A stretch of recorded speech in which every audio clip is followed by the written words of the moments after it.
There we go.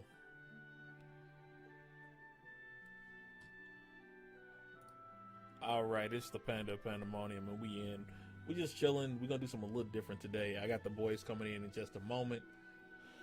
Yeah, we're gonna just chill and vibe today. So hope y'all enjoying yourself. Like I said, as you can see, we got a lot going on the screen. Let me go ahead and do this real quick. Bleep. All right, we on. We all live. I didn't know if we was gonna be able to do it, but we got it. All right. So, like I said, as y'all can see, we doing something a little bit different today. Today we gonna talk about stuff like we normally do, but we just gonna be on some vibe today. So we gonna chill, we gonna kick it. As you can see, we got Vo over there getting his drink together. Yes, sir. We got Rod up there. We got the Panda. So yeah, other than that, we just on chill mode. As y'all can see, I kind of switched the format up because I was like, you know what, we're gonna do a couple different things. One, y'all remember that trailer of that remember that was it the Son Goku trailer that somebody did, that side project somebody made? Oh yeah. I remember that. So remember when we found that other anime that looked just like it? I found it. I remember what it's called, but Fog of the Hill. okay, yeah. I found it. Bet. So, if y'all want, at some point later down the line today, we can kind of watch an episode and do like a live react as it's coming. But that's a little bit later. We'll do that a little bit later. Okay. Other than that, like I said, we're gonna do a little bit of, we're gonna do some chill. We're gonna do I'm gonna do some gaming while we talking. We just gonna vibe. Nothing wrong with that. How's y'all week been? First off. Ooh. It was alright until an hour ago. Is that when you started on that watch? Yeah. Oh boy. He's trying to get a pen out the watch, bro, and it's like driving him crazy. Look at it. Oh no. And he ain't got no pliers. Like it's horrible. It's horrible. That's why you keep tools in the house, Bro, he was talking about, he's like, he's still moving his stuff. He's like, they in Orlando. I'm like, dang. It sucks when you know you have the tool. Yeah. And it just ain't with you. And you like, I know exactly where it is. It's in this corner. I do know exactly where it is. See? I told you. It's like, it's in this corner, in this box, right there. Mm-hmm. It's just not here. Top drawer on the left side. Yep. See? That's what makes it bad. That is what makes it horrible. What should I don't want to focus on anything. I think, what should I throw on? I can't throw anything racing on, because if I throw something racing on, I'm not going to be able to focus on talking. You know how you get into the middle of the race. Yes. Racing. That was something. Oh no, that was tennis with Coco. Ah, got you. You know what? I think I will play. You know what? Spyro might be too much. I ain't even gonna lie.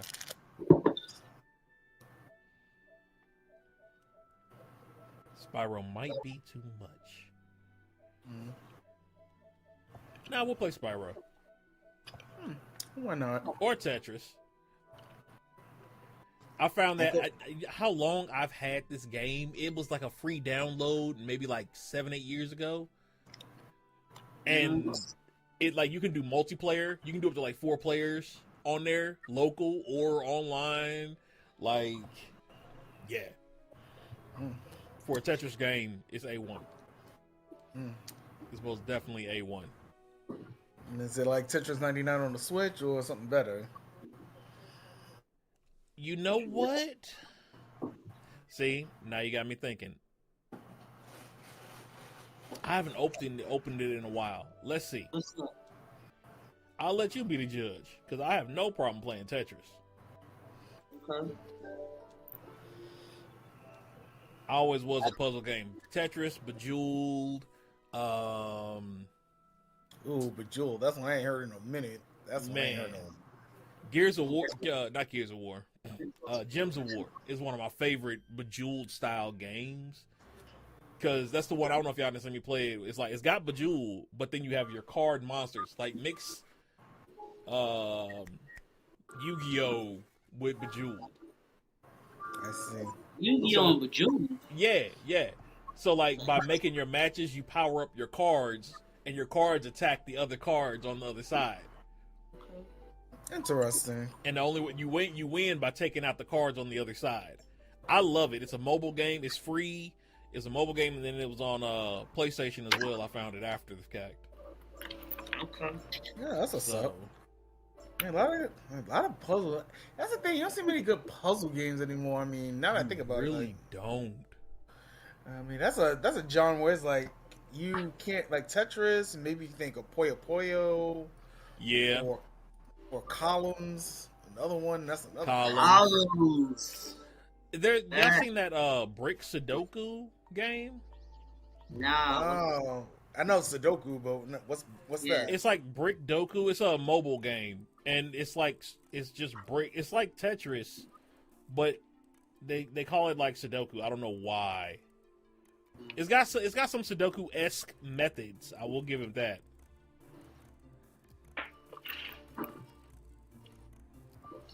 Oh, that was a fail. I thought it was already locked.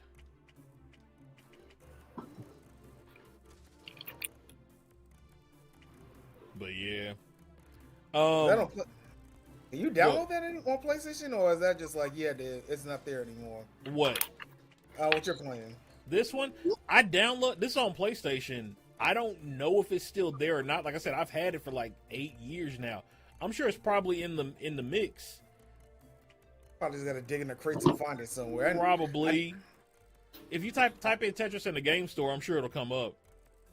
Yeah, I'll have to look it up because you could do multiplayer. You can do up to 4 players, local or online, and it'll be all 4 of y'all screens. It's got one thing, and I hated this. I forget who I was playing, but they were better than me. It's probably my mom. I'm not gonna lie. It was probably my mom. Cause she's horrible. Mom be playing Tetris, nigga. Bruh. Yeah, I can be pretty nasty in Tetris too, so shoot. But it's one of the things is like, so my side is right here, right? And all 4 are lined up. Whatever you clear goes to their row. Okay. Right. So it was horrible, bro. And she would wait. She's one of them that'll wait until she get like 8 in a row, and then catch that luck and that break drop, and take all 8, and it would just drop. I was like, see, y'all playing games. I ain't got time. I quit. Tetris was some serious stuff back in the day, boy. Yeah. You remember the Tetris competitions they used to have at the arcades back in the day? I've heard of them. New York. I mean, I was a little kid at the time, so my mom didn't let me go anywhere. So, yeah. But man, I remember I did this summer camp. I probably told you guys the story, but one summer I had some kids acting up, and Tetris for DS had just came out. And this was like one day I humbled them in Pokemon, then another day they were playing Tetris, and I just they were just talking crap. And I was like, you know what? Let's end this. I did what your mom did. I ain't going. I'm not going. You gotta humble these kids. You do every now and again. You gotta do it. It's like, wait a minute. Hold up. I understand y'all are excited and y'all are new to this. I just have to make you understand. Just because I'm old don't mean nothing. Oh yeah, I mean, I don't know if you saw the memes or TikTok. I remember I saw a TikTok a while ago. Kid wants a PS5, and the meme was he has to beat the original Ninja Turtle game. I was like, oh, that's downright evil. Oh no! Evil would have been making them play Shinobi from Super Nintendo. Facts. Just like yeah, make him beat Shinobi. That game right there, I don't think we ever beat. Me and my brothers never beat it. The farthest we got, I think, was like a level right before the last one. We ended up finding out later. It was a level right before the last one. It was my brother, and he was just he was zoned one night, and he got there and then lost right at right before the last boss or something like that. But Oh, yeah, I hate that. Oh, that's the uh-huh. worst. And then back then you can't save, right? So there's no memory card. You can't just jump back in at that level. Oh Yeah, no, that's heartbreaking. the That is heartbreaking. struggles. I don't know how we gamed back then. I'm gonna be honest. Like kids today, kids who start gaming today are spoiled. Who you telling? Who you telling? I'm like, y'all don't understand the struggle of having to like worry about somebody tripping over the cord because the extension cord's going across the room and the fan's connected to it. Or everybody like your room's the gaming room, but Uh-huh. this what happened to me as a kid. My room was like the room you had to go to before the backyard. So imagine playing games and every 3 seconds someone walking by. Yeah. Yep. Or the living room, and everybody's walking around while you're in the middle of trying to beat this level. And my dad, I love this man to death. He is my idol. But some days you just can't stand him because he'll walk in front of the screen on purpose and just stand there and start jumping around. I was like, uh-huh. It's okay. We paid him back later when he got on the sticks. But the point was... He had to humble y'all. Yeah, he still did it. At least he got on the sticks. So it's like... Yeah, he did get on the sticks later, so... The reason... I probably told y'all this before, but like the only reason we got a PS3 was because of him. Like, we had what did we have? We had a NES, and we had an Atari. And we went to the arcade one day, and it was right when Tekken 3 came out in the arcade. And my dad's a huge Bruce Lee fan. And so as soon as he saw martial law, it was a wrap. Like that was what sealed the deal. Because before we was gonna save up our allowance, we had to figure out if we was gonna buy it. That was the whole plan. He saw martial law. He was like, "All right, look. Now I know what I said, Right. but we're making exceptions here tonight. right, we'll make an exception this time just because it is." But yeah, after that, it was downhill from there. I think we've had every system, every non-Sega system almost. Yeah. I was a Sega kid, so trust me. Like I was mad at Sony for a long time. I went NES, Super NES, Genesis, PlayStation 1, PlayStation 2. When PlayStation 3 came out, I was college, so I went to the Xbox. I went to Xbox. Okay. Went to Xbox 360, and then I skipped most of the PS4 era. I skipped most of that era. To be honest. Gotcha. So yeah, we went. What did we do? We did Super Nintendo. Super Nintendo, Atari, Nintendo, N64. That's when I skipped.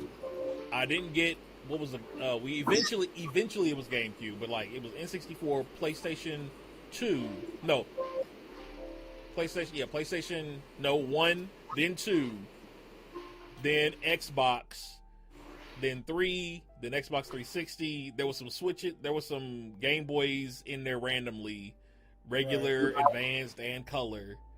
All right. Went over to GameCube later, and then it went from there. 4, Series 1. I didn't do like the Series 1S and all that stuff. I just like Xbox One. That was it. I was like, it's the same daggone system. Like, they got some upgrades. Unless your TV can do it, it don't matter. That's what a lot of people didn't realize about like the PS3 era too. Like, if you didn't have the high tech TV, there was no point in jumping that far up. Yeah, you could have just stuck. You could have stuck with Nintendo, which I think a lot of people did. That was the Wii generation. It's the games though. It's just the types of games. They don't port well to Nintendo. Yeah. You know, like when they tried to port recently, when they tried to port Assassin's Creed over to Nintendo, now mind you, the Ezio collection did port decently. I was surprised that it ported the way that it did. But The Witcher did not port the best. Oh, really? Yeah, even on the docking station. Like, it was okay for a handheld system. You know what I mean? For what it was good. But if you've played it on PlayStation and then was like, okay, I'm gonna go play it on my Switch, nah, you'll see the difference instantly. Oh, that bad, huh? But Yeah. hopefully the rumors they're saying about the Switch being as strong as it is, hopefully maybe that'll mitigate a lot of problems. Because It is. I think it did. Definitely. I wonder what the next level of handheld console is gonna be. I mean, you might as well put a computer together at this point. Yeah, because I can't see Nintendo doing a traditional console anymore. The Switch is just too big of a hit not to. I think they learned their lesson from the Wii. Yep. Honestly, so we're gonna probably get another tablet like console like the Switch. I don't know. I think because I think Wii U was their attempt at a tablet style. I think that's what that Wii U was, and that flopped. Personal opinion, the Wii U flopped. It did. It was a stopgap. It was just a stopgap, honestly. Yeah. So, but even with that, if you think about what was I saying? Oh, what they did with the Switch, and the fact that it can now go handheld or screen, and you can move it. You know what I'm saying? You can take it to somebody else's house now. The only thing that they need to worry about are the graphics for some of these harder run games. You know what I mean? Right. Like, think about playing Baldur's Gate on the Switch. Oh, that was so money if that thing is strong enough. That was so money. Right. You see what I'm saying? Like, think about that. A World of War style, you know what I mean? An RPG that you could play with your friends, next to your friends, or put it on the screen. That would make money. I mean, the Switch has been getting a lot of RPG love. I'm not going to even lie. The Switch is the RPG machine. It's just the way that system is set up is almost tailor-made for RPGs. I can see that. Like, I wouldn't be surprised if the next Switch has a port of Final Fantasy 16. I would not be surprised. I don't think it's ready for that. I don't think it's ready for the Final Fantasy series. Did you get it? Victory! Victory! Hello, I'll be right back. All right. Yeah, but it is. But you have to. If I can see that if they can get a port of Final Fantasy 16 on the next Switch, I think Nintendo's good. I think they got the power. If you can pull that off. If they can pull that off, dude, that's like final boss level though. Like Final Fantasy is like final boss level type stuff. You know what I mean? Because the rumors I've been hearing is that some of the Japanese developers have been getting on Nintendo like, you got to make a more powerful console, man. Like, yeah.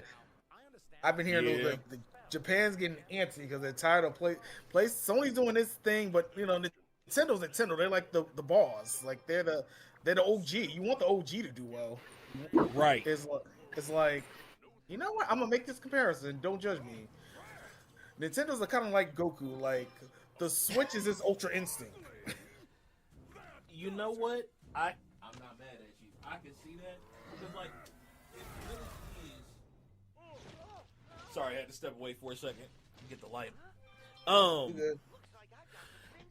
But I can see that. Like honestly, the Switch is.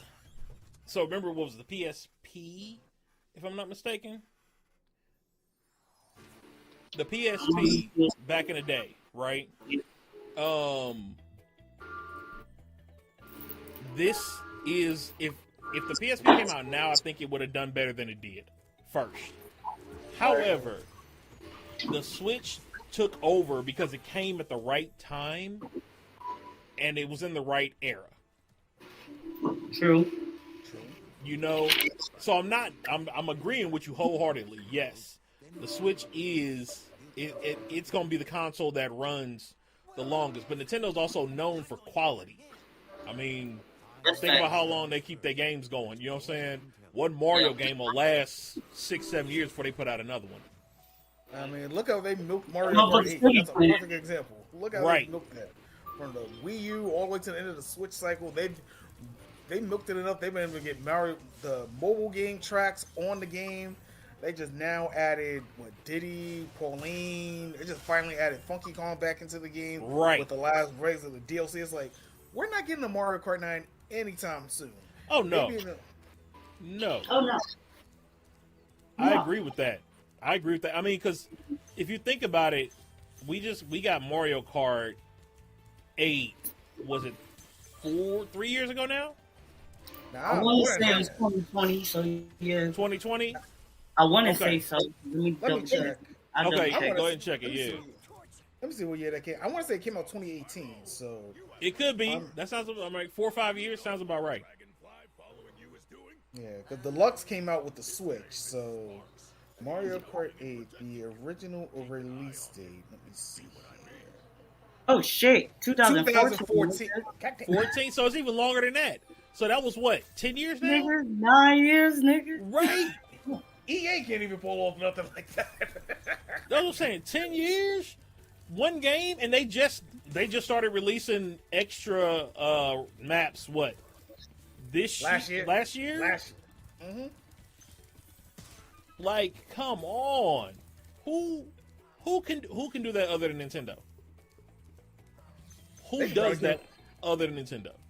Rockstar. Rockstar. What did Rockstar put out like that? GTA 5. Oh yeah, GTA 5 came out 2013, nigga. But that's one series. Nah, yeah, I'm just saying. Yeah, no, I give you that. I mean, because other than that, I would say, Elder Scrolls 2. Elder Scrolls Bethesda. Is that Square? No, who's that? Bethesda is its own entity now. If I'm not, or is it owned by Microsoft? I forget. Also, Dragon Age. Dragon Age, I think, is for different reasons. Nah, it's definitely for different reasons. But yeah. These are games that we still play years on years because the next one is coming out for years and years and years. Because they did it well, definitely. Yeah, I can agree with that. There are well, so yeah. Seeing Spyro, that reminds me, I gotta go back and replay Spyro. I did it earlier this year. Did you? But like I said, Nintendo could probably do like a Mario Kart platform and just release tracks every couple of years, and I think people would be cool with that. Like I pay $10 a year for that easily. Like I mean, how many tracks? How many games is there? 8 games total. How many tracks? If we had, let's say, 20 tracks per game, that's 160 tracks. Mm-hmm. That's about. Not to mention if they try to do variations on said tracks, right? Right. So, if they're dropping 10 a year, they dropping 10 a release right now, aren't they? Roughly. I think it's about eight. Okay. Each DLC has been about 8 tracks, so they did 6, almost 50 tracks they've done in DLC. That could have been another game right there. Right, a whole nother one if they wanted to. But if they do that, they can make this run another 8 years almost. Yeah. Like I wouldn't be surprised if we get like either I know some people say Mario Kart 9, some people said Nintendo Kart, which I think I'd be more interested in. Especially when we don't know what's going to happen. A Nintendo Kart. I mean, technically, that's what Mario Kart is, if you think about it. Frontiers. Mario Kart, it's just, instead of just Mario characters, if they opened it up, cool. But they could keep it as Mario Kart and we'd buy it. Right. I mean, the only non-Mario characters are like Link, Splatoon, right. Zelda. I think Zelda's in there too. I'm not 100% sure. Or is it just Link? No. Yeah, Zelda would go. Link, Splatoon, Zelda. I mean, they could do all of Nintendo's characters if they put them, and they would just honestly, they could make people pay for those characters. Let's be honest. People will buy it. And people are so loyal to Nintendo, they buy it, and I would be one of them. Hold up. Let's do this real quick. Enough time to run. List of Nintendo You can do this. characters. Let's see what comes up. Okay. Outside of Mario World, we got Ganon. Practice what you So that's Link and Zelda, right? We got Mr. Game & Watch. We got Samus. We got Star Fox World.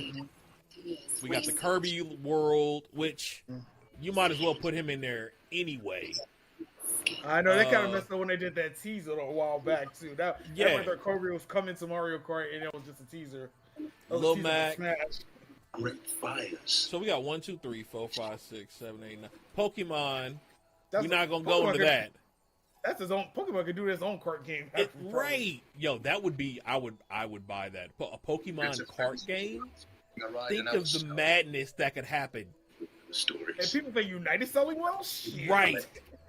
Yo, Nintendo, if y'all do that, you got it from us. Just putting that out there. Pokemon kart, and they need to bring Pokken back too, because that was the Tekken creators did Pokken, so that's another. Oh yeah.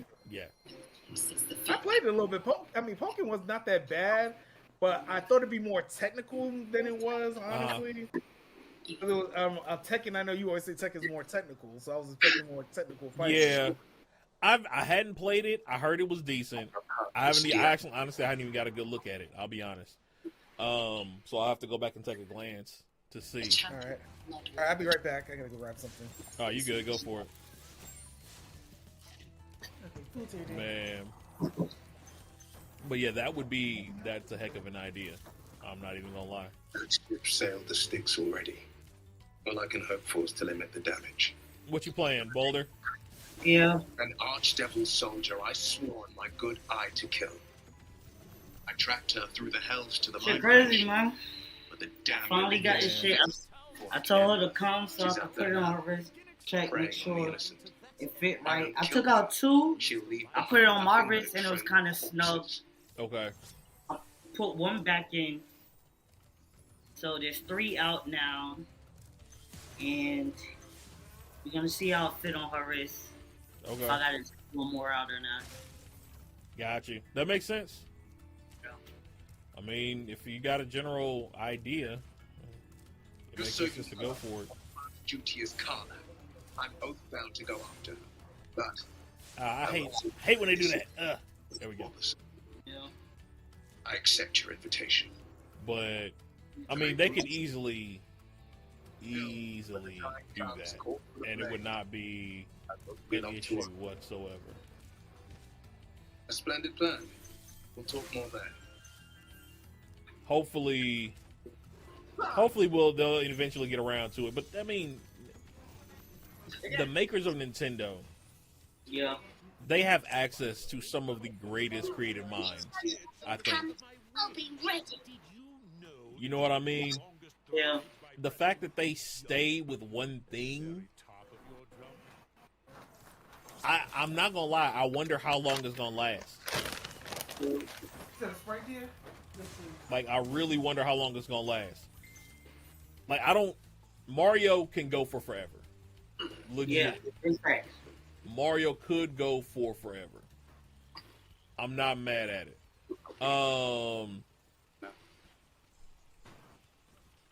But how much more can you make Mario do? Yeah. That is the talk of the cat. I'm sure they'll figure out something. Like, I mean, outside of the fact that every generation now has a Mario, which that you can always do. Like, they reamped it, repackaged it, basically.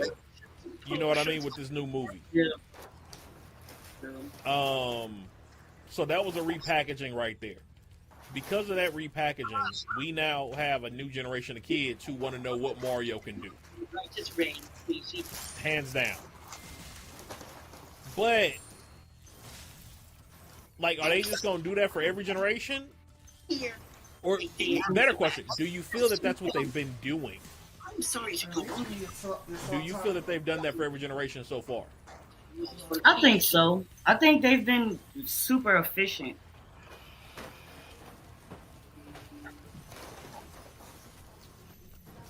Part of me, okay, check this out. So, I'm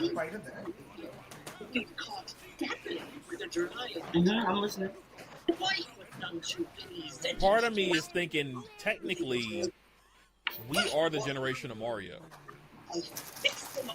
Technically, we're the first Mario generation. We are. Like Zelda. Yeah. Was Zelda before Mario? No. No, Zelda came after. When did? Okay, hold on. Let me look this up. Mario came out. I think Kirby's older than Mario. There you go. Anything else here? Okay. Mario debuted in Donkey Kong in '81, but Super Mario Brothers came out in '83. No, let me get that. Right. Kirby debuted in '92. Sign of a tentacle. So Really? I thought it was late That 80s. could change in an instant. No, it looks like '92 is when it Dreamland from the original Game Boy, April of '92. Option here that So could it's do- 10 years younger than I may have Mario. something-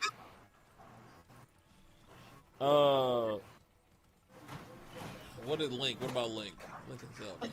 Consider Zelda is the years. 86. By my So house. Zelda, it's Mario, then Zelda, then Kirby I'd be heading back soon, so I by could like meet 4 years apiece. Now, do you need anything? I have a few odds and ends for sale. That's crazy. Okay, I'm back. No, you good. So yeah, that's the order is Mario, then Zelda, then Kirby. We're talking about who came out when, basically. Mario was like 82 in Donkey Kong, and then 83 for Super Mario Brothers. Right. Zelda came out in 86, and then Kirby came out in 92. Oh, it was 91. It's 92? Yeah, 92, yeah. Oh, So it was 91. I was born in 85. So Mario came out literally. Let's see, a successor to the 1983 game, Mario Brothers. The first Super Mario series was released in 85. So between 83 and 85, somewhere in there. Let's see here. Mario's a Game & Watch title released in 83, yeah. So that would have made our parents in their what? Let's see. 20s? Would have been in Yeah, because my mom was 25 when she had me. So Yeah, mid- 20s? Yeah. 20s, yeah. So they really weren't, unless you had gaming parents, they really weren't gaming. So technically, we are the first generation of Mario.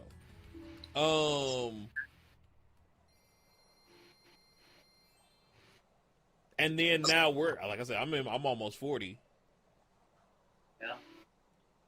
And our kids just got the new reskin with the new Mario movie. Yep. That was their reboot. So technically, they could remake every Mario video game that's out right now.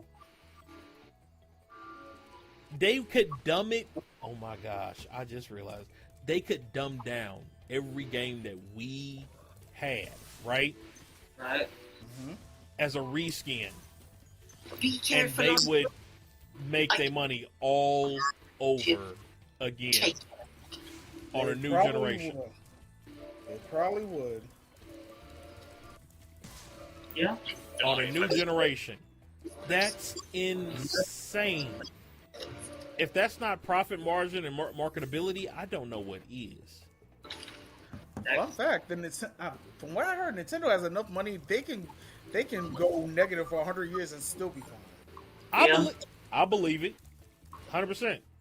100% believe it. Most definitely. 100% believe it. I can see that. I can see Yeah. that. Like, Nintendo knows what they're doing. Oh, for sure. Like I think I was watching a TikTok or something earlier. Some people say I think Nintendo finally realized that they don't have to do video games anymore. They can become a media conglomerate, and that's probably the easy. sleeping giant. You don't want to be a media conglomerate. Right. It's going to end up being Disney versus Nintendo. That's a tough one to decide. That I can't pick sides on that one. I can. Nintendo. All day. Or face it for certain. And I'm a Disney kid. But Quite the Nintendo choice. all day. If I got to choose between the two, and like the creative abilities, I would think of It's it this good. way. But there's a Give whole lot. Nintendo Star Wars or Marvel, to safely demolish what would happen? And while I don't doubt your abilities, You know what? You got a point there. As a Sonic kid, I gotta admit, I've always wished Nintendo could have brought out Sega and got Sonic. I've said that for years. Probably would have got Sonic Superstars long ago. must be leading them, bringing discipline to their ranks. Take out that leadership. But easy would have got something like Sonic Superstars a long time ago. A while. You know what I'm saying? Like, To the task. what does Nintendo not have the ability to do? We've seen them do it with their games over and over and over. Right. Yeah, and if the Mario movies any indication, they're definitely going to. The big IPs are definitely going to have their own movies. Yes. I can see the hardest one I think is what probably I would have said Donkey Kong, but seeing how they did him in the Mario movie, I'm like, you know what, you could probably do a Donkey Kong movie. So. Yeah. Oh, Donkey Kong would not be hard at all. Between the amount of CG Donkey Kong type movies, you know what I mean? We got King Kong. We had what's the one with the rock in it and the white Rampage? I forgot that was a movie too. You said that. Yeah, we got Rampage. We got, you know what I mean? We had King Kong, both of them. We've got Godzilla. If they can do those, we can do Donkey Kong. Each crash no matter which direction they want to take it. Yeah. The more interesting one I think would probably be Kid Icarus. I think the technology. I'm thinking that would be something like Aquaman, something like that. I can see that. I can see a Zelda movie, like a live action Zelda movie. I think I see Zelda more as a Netflix series than I see it as a streaming series, not a movie series. Zelda seems more fit for a movie series as a streaming series. Like I see it on like a Netflix or Hulu. I would do it more Lord of the Rings. I'm not even gonna lie. Or Harry Potter. I could see that. I could see that. Or Harry Potter. I would make Samus a Netflix series. Yeah, I can see that. That's the one I would make a Netflix series, definitely. Who else? Kirby. I mean, we've done that before, though. We've been down that road, and we know that Kirby as animated as an anime was well received. So. Oh well, very well. I mean, that used to be one of my favorite cartoons. You've earned my respect. That was a crazy one. Kirby was even as an animated movie, like CG movie. I think that it would go well. Proving your courage. If you do it the same style as the Mario movie with Kirby, yeah, it could work. Plunge into another. And then we already know they're working on. They're setting all this up for Smash Brothers. To make my neck sweat. I'll be there day one. And see the movie theater for Smash. And they've gotta do it to where I think they gotta combine the CG types. Like they gotta do like the Detective Pikachu style and the new Mario movie style. Months later. Yeah. Like they did Chip and Dale. And you know what? I think a lot of people don't appreciate how much animation styles are in that movie. That is. Oh man. That was a litmus test. That was definitely. That's what it was. That's straight what it was. 100%. 100%. Yeah. That is what that was. Soon. And because I heard some people complain about it, and I'm like, do you not realize all they were doing was testing this? Keep enjoying your scent. That was it. That was just don't dingling the calorie out there. They just been. The gift Yankee just asked me for the penis. Oh wow. Oh boy. I told her okay. No shame in your kid. I mean, I said fuck it, why not? It's like he basically said he's going to take care of the board. That's what he just did. Listen, she said some shit to me that almost made me jump in the game. He said, if in real life, if anybody ever said this, I don't know if I can say no. Shorty said, I'm gonna paraphrase it because I don't remember the exact words, even if she just said it. She basically said, I've earned her respect. She thinks I'm so wicked that I would fucking kill a dragon to steal his horn to kill another dragon with the horn. And then she said, your scent is so appealing that it raises the hairs on my head and makes my skin crawl. I must taste you. Uh-oh. And I said what? You in trouble. My And friend, then- you in trouble. I've seen a relationship like that. I'm not gonna say no name. I said, we can see what's up. And she said, perhaps tonight I'll fucking come and take what's mine. Until then, I will fucking Stranger danger. enjoy your fucking scent. This she said. This nigga, she said. When they start saying the sense, you're in trouble. And take what's mine. That's what she said to me. I mean, Can you say no to that? Can you say no to that? I don't know. I mean, I don't think I can, bro. So I said yes. You better have some food and whatever she better have whatever she likes in the house. Nigga, In the house. Tony said, that's one of those you're not going anywhere for a while. and that's the head. Yeah, make sure you don't have anything that can keep you restrained. Nothing can break. Nothing that can break. Make sure the walls are soundproof. They're gonna be calling you like Trey Songz. Neighbor knows your name. You're gonna be in that situation. Wow. They might know her name sounding like that. They gonna know her name for sure. And they gonna know my name too, though, because I hold my own, so they gonna know my name. Man. And you're gonna see a mother and her 2 kids walking out the next day looking at you like, give me that side eye like, you heathen. Right. The kid when the mom walks out with the kid, just holds her ears, keeps walking, just shaking her head. Shame, shame, shame. So look at you. Look at you. Right. Now you're in Florida, so you probably have like a pool and everything. Gonna be side eyeing you at the pool like this fool. I Man, mean, y'all are a mess. Nah. no, she a mess. He said, no, it wasn't me. I didn't do it this time.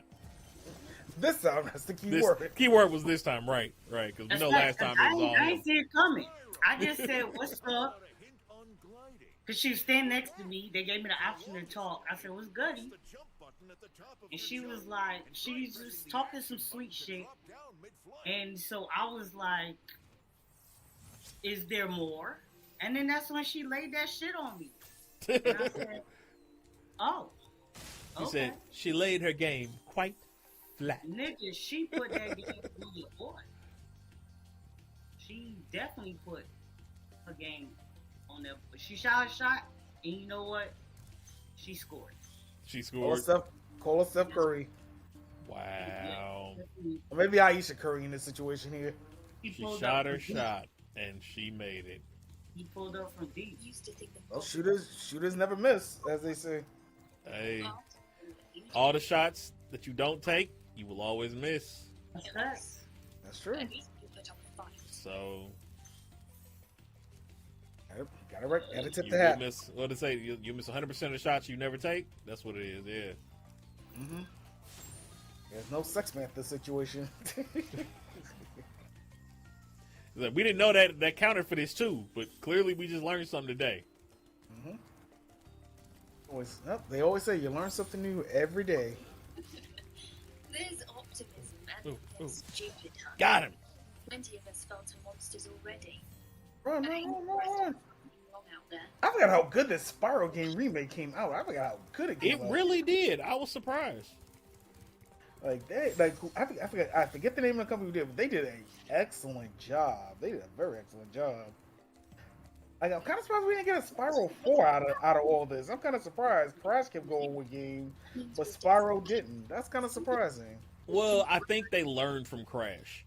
Like, I don't think there's much more you could have done with Crash Bandicoot. I don't think we needed a 4. I think we needed a remake of the first 3. You know what I mean? Yeah. And that's it. Like, just let it ride. I think they realized that with that one, so they just did the remake and they left the rest of this alone. Yeah. Because, like, really, what else you gonna make him do? Like, he's a dragon that goes and fights creatures that came to steal from his land. How many times you gonna let his land get taken over? Who, Spyro? Yeah, like, That's can he kinda grow trash. up? That's probably what you have to do. You have to do a time jump. That right. Now if they did that, but now you got to add different mechanics to it now. You got it. It probably turns to Ratchet and Clank or something similar to that. Yep. Probably. Yep. But it opens your timeline. You know what I mean? Like he's the Elder Dragon now. So he's got more moves. He's got more everything. Now, you know what they could do? They could do an age, like he starts off as an older version, right? We still talking about Spyro? Yeah, on Spyro. And then they, like, something sucks the age out of him, right? Like, they take the years from him. And so all the abilities that he has at the beginning of the game, we've seen games do that before. You know what I mean? Yeah. You start off with all these abilities. Tears of the Kingdom. Yeah. Hashtag smack Zelda upside the head. That's all I'm going to say. And so then they take everything away from them, and you got to re-earn them back by playing through the game. Now that's something they could do with Spyro. Yeah. Yeah. That would be annoying, but I get it. That's like, well, I mean, Dragon Ball GT kind of did that in a way. I guess right. I mean, it's like, a trope. It's a trope, right? It's the thing that happens. You know, we all know it's one of those things. You know, turn your character into a werewolf, or right. Link and Sonic. I'm looking at you two in particular. I mean, but who doesn't like a werewolf? Come on. Guess I'll spend my evenings. You know what? Now that I'm thinking about it, ooh, and I know the Nintendo creators did say they're not doing anything with Breath of the Wild. They're already working on the next Zelda IP. Ooh, I just thought of something. What if the next Link Legend of Zelda is maybe Link of Zelda can become a vampire? I just thought about it. They already did werewolves. You might as well do vampires too. Honestly, so I need. All right, this is our next goal. You ready? This is our group effort. Okay. We need to come up with the next mythical creature pairing. Okay. Like werewolf vampire has always, like, for as long as I've known, that's always been the go-to dichotomy, right? Vampire, werewolf, or dragon, and like dragon really doesn't have an other thing to go against it. You got a bunch of like lesser mythical beasts, but there's nothing to go against a dragon that's just like, oh, that's its enemy. You know what I mean? But vampire werewolf has always been that thing. Like, we got to come up with something, another pair. They can be completely new mythical creatures. Personally, I think that's the only way to do it, is have them be two completely new mythical creatures that can become as iconic as a werewolf and a vampire. Just food for thought. Yeah, definitely food for thought. That is something to think about. Two mythical creatures and making them rivals and get that vampire zombie rivalry. Right.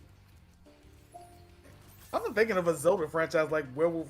Now I kind of want a Twilight Princess sequel where Zelda becomes a vampire. I don't know what. Now I kind of want to do that now. I kind of want to see that. Like maybe you pick Zelda to be Team Vampire, or you say with Link with the Twilight Princess design, you have the werewolf. Ooh. Who knows what ideas Nintendo got cooking, but that sounds like a good idea. Bloodstone. Just I do like. Sometimes blood must you be. probably have to dig into the chronicles or mythologically. You don't have to dig into something. For lifetime. Yeah, like I wouldn't. See, the thing is, I wouldn't want to do anything that's current. The only reason I would want to go into it is the only reason I would want to dig through the backlogs of ancient lore. One, to see if there's something that we just in Western Hemisphere that we don't know. That's one. But two, to combine creatures. That's the only other reason that I would want to do that. Or combine like something from Eastern mythology with Western. Right. Wait a minute. That might work if it's like an East versus West type of thing. Well, I don't want it to be against. I want it to be like a whole new creature. True.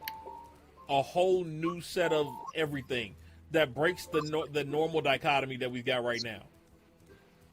Privacy. That's definitely something to think about. Definitely something to keep on the back burner and think about. Yeah, like the arrangement, it has to be a powerhouse Discuss. and That's the spirit. a lithe being.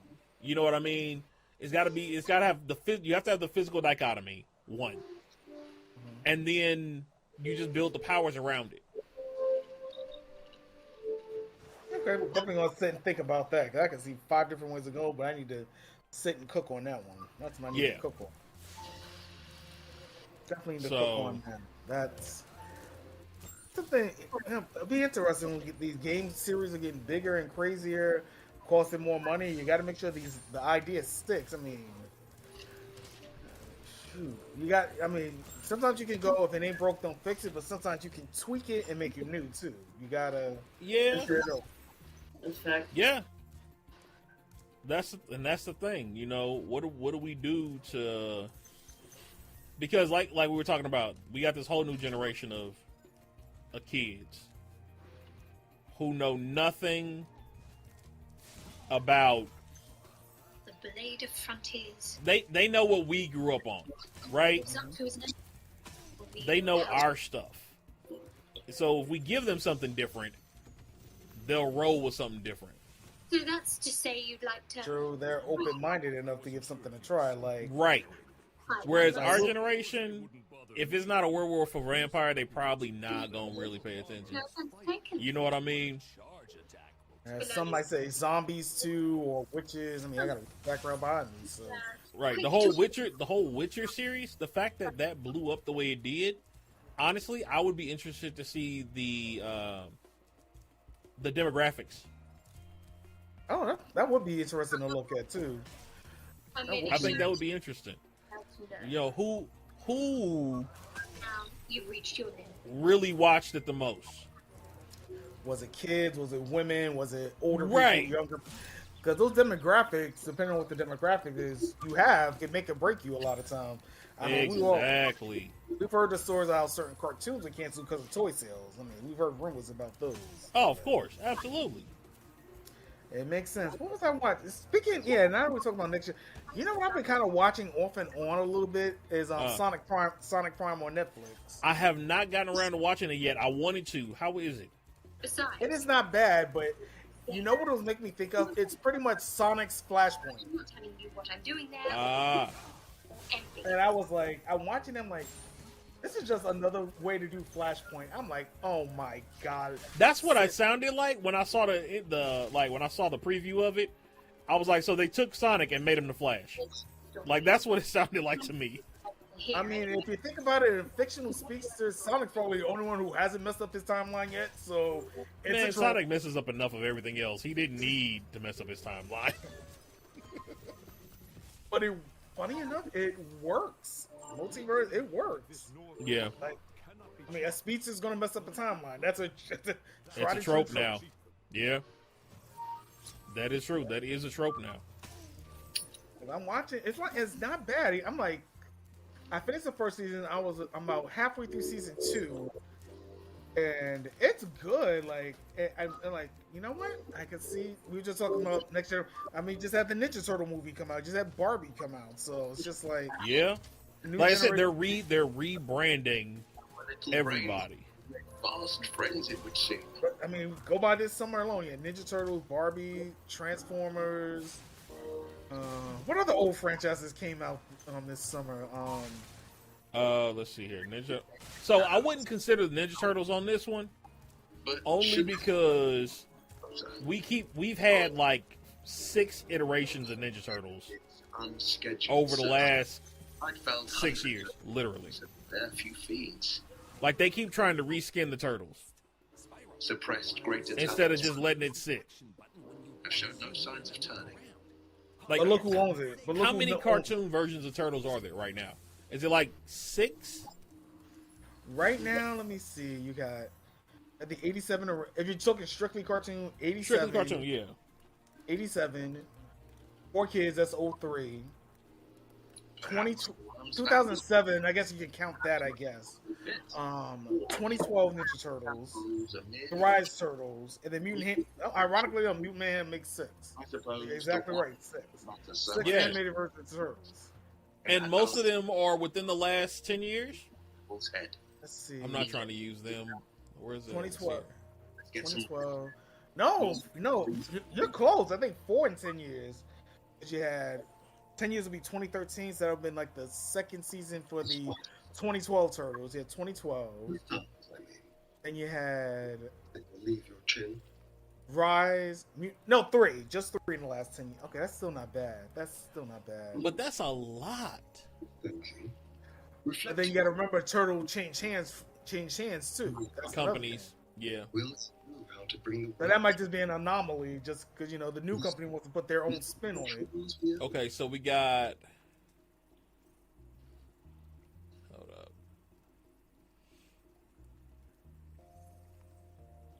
Are these series or no? Come on, give me the years. I just want the years. They never had a stat you want, I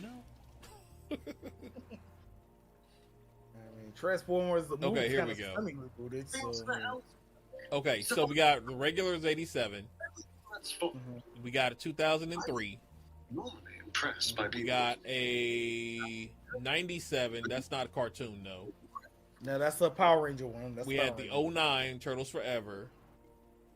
Good movie. Let's see. We had 12 for this series, 18 for this series. Half Shells Blast from the Past. What is this? What the heck is that? Sleep tight. Blast from the Past. This one right here. Half Shell Heroes Blast from the Past. Okay. I don't think I've heard of that. Maybe that's that animated movie? Is that live action? It's cartoons. Yeah. Forward. It's this newer animation style. So. Can't wait to get Time for another drink. But yeah, so I mean, but that's like Power Ranger level variation. True. You know what I mean? And they intentionally do it they're episodic. You know what I mean? Intentionally. Yeah, and I mean, funny you mentioned Power Rangers. I mean, the biggest news with them in the last 6 months was they're not using Super Sentai anymore. Netflix gonna do their own stuff now. They're not doing Super Sentai. So this last little season they're doing with Cosmic Fury. Last time they're using Super Sentai footage. After that, they're doing their own thing. Wow. So That Netflix is going to be now that's going to be interesting. Because I want to see, this is really going to test their chops. I mean, if they could pull One Piece off, they could probably do Super Sentai as series. I mean, nope. Oda pulled One Piece off. Let's be honest. You know what? You got a point there. Because if they'd have touched it, I guarantee it would not have ended the same way that we have it right now. Oh, there would have been hands. And also, quick shout out to One Piece getting renewed for season 2 already. Oh yeah, definitely. That was, I will say that by far was the best live action I've seen. Followed by the Full Metal Alchemist series and Gintama. I've heard Kenshin is pretty good, but I gotta find that. I gotta dig that out the streets of Netflix. I haven't seen it, but I did hear it was really good as well. Oh, and then did you know? What was it? Who's the? Kenshin is good. Who's the actor in Mission Impossible? Is it Cruise? Which one? Any of them? Who's like the main person from Mission Impossible? Tom Cruise. Tom Cruise. Okay. So there was a movie, Dying. Was it Dying of it? Live, Die, Repeat, something like that. Something matter. Give me a second. Let's see. Tom Cruise, IDB. Let me see something. Live, Die, Repeat. Edge of Tomorrow. There we go. Yeah, it was Tom Cruise. Okay. So it was a movie, Edge of Tomorrow. I heard is actually a live action. Caresses our faces. Really? There's a manga called All You Need Is Kill that I found out about. I've read it. but that's where the story for that movie came from. Edge of Tomorrow. Watch the moon. That sounds like a manga title, man. I think about it. That just sounds like a manga title. Edge of Tomorrow. That does sound like a manga title. Yeah, it's called All You Need Is Kill. The manga is All You Need Is Kill. But the movie Edge of Tomorrow was based on that. Yeah, that's pretty cool. Yeah, I didn't know that either. I found out about it. Like, I watched the movie because the premise I thought was cool, you know. But he infiltrated an yogi spelljammer and laid waste to its crew. The tears span Toral's sky. That's pretty cool.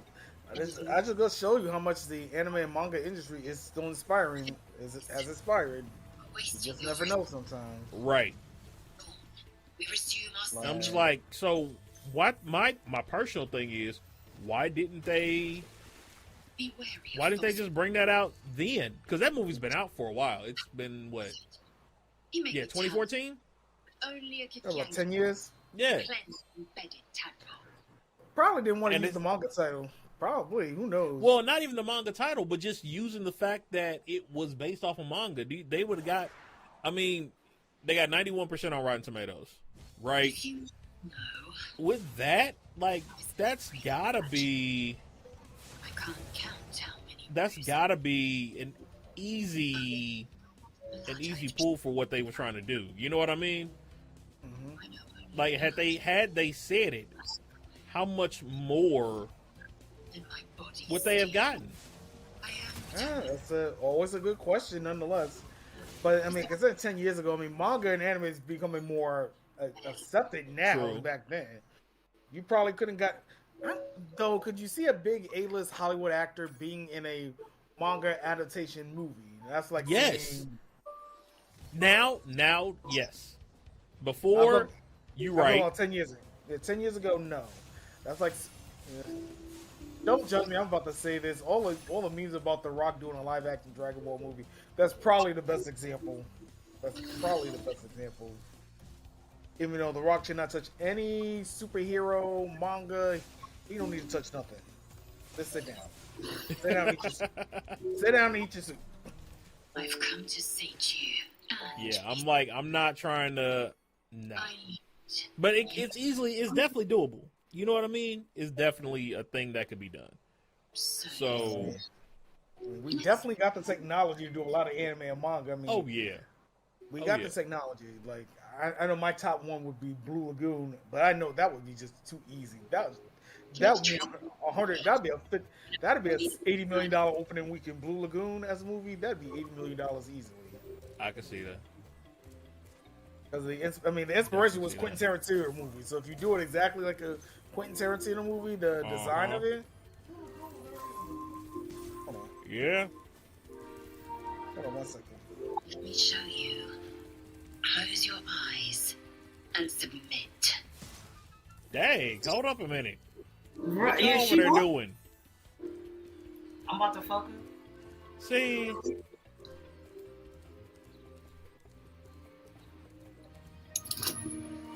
This is why we don't take you nowhere. This is why. What happened? This is why we don't take him nowhere.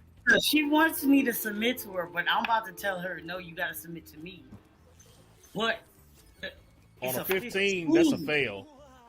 Nah, nigga, wait. Hold me down. Go. I'm just saying, as prideful as she is, I don't know if a 15 gonna roll, bruh. Yeah, it didn't. Yeah. You probably got the wall on that 20 or something. You would have had a 20, right? I had a 10. Speaking of Nat 20s, you know what I've been still enjoying? That TikToker that's doing One Piece as a D&D. I am so enjoying those TikToks. Close your eyes. I am so enjoying that. I don't know why. I'm really enjoying it. Just throw that up. No, nothing wrong with that. Nothing wrong with that. I don't think what else is going on in the world. One thing I'm gonna wait till the dub comes out, but I've been hearing another good thing is the Pokemon Horizons anime. I've been hearing some very, very good things, but I think I'm just gonna wait for the dub at this point. I'm not gonna even watch it illegally or sub. I'm gonna wait for the dub. I'm just gonna wait for the dub. Okay. Usually, it's probably going to, unless I just catch up with any non-subbed anime I'm not watching, which will probably be. I think I'm just watching Kenshin right now. I think I'm gonna watch. I can jump into Jujutsu Kaisen piece. I'm at episode 670, so I'm like halfway through Dressrosa. Okay. I'm about halfway through that, which is not bad. Dressrosa is not bad. I can see why some people say it drags. Yeah. I can see why. Even the fast forwarding through, even cutting out the opening and ending just to make it like 15-minute episodes. It's a lot of lore. Yeah. It is a lot of lore. It's definitely the Dressrosa is definitely a lore built. You get a lot of answers in Dressrosa. Right. And some people just don't like lore, and I get it. Yeah. But I'm just like, it's funny because the same people who say that most of the time when I hear, the same people who say that are the same ones that are like, oh, I want these well-developed characters. And I'm like, and you get them from where? Because without lore, how you gonna know what the character do? How you gonna know the backstory, or how you going to like, what's his motivation to fight? Right. Like everybody's not Goku, who they just want to keep fighting just to fight the next big dog. Hold it, there's a new Prince of Persia. Oh yeah, I think they said that. There's a new Prince of Persia coming out. It's a platformer. I'm not feeling that. I'm not liking that. Like I just kind of glanced at the Nintendo Direct thing you had said earlier. Yeah. I like that it's a platformer. Don't get me wrong. As a platformer, yes, I like it. Right? It's got the upgrades. It's good to go. However, as a gamer, they could have at least done it like they did Hades. Personal opinion. They could have at least did it like they did Hades. Yeah, I forgot. I forgot. That was Switch. It looked good. I know the most surprising, at least the when I was watching it on Twitch. I don't know if you were surprised about that trombone game. I was like, oh my god, that is so hilarious. Like, that is so funny. Yeah. But Nintendo, like, that Nintendo Direct has some bangers, but... Yeah, I'm kind of skimming through it here right now. We got Splatoon 3, we got Mario vs. Donkey Kong, we got Horizon Chase, we got Prince of Persia, they got a new theme game, a new Super Mario RPG, another Code, a Princess Peach game, Saga Emerald. They're remastering Tomb Raider. Yeah, that's and you can toggle between remastered and if you like the old blocky graphics, you can still do that too. So interesting. Yeah, now that's gonna be that's gonna be interesting. I might cop that. I never played Tomb Raider. You at? Hold up. Come here.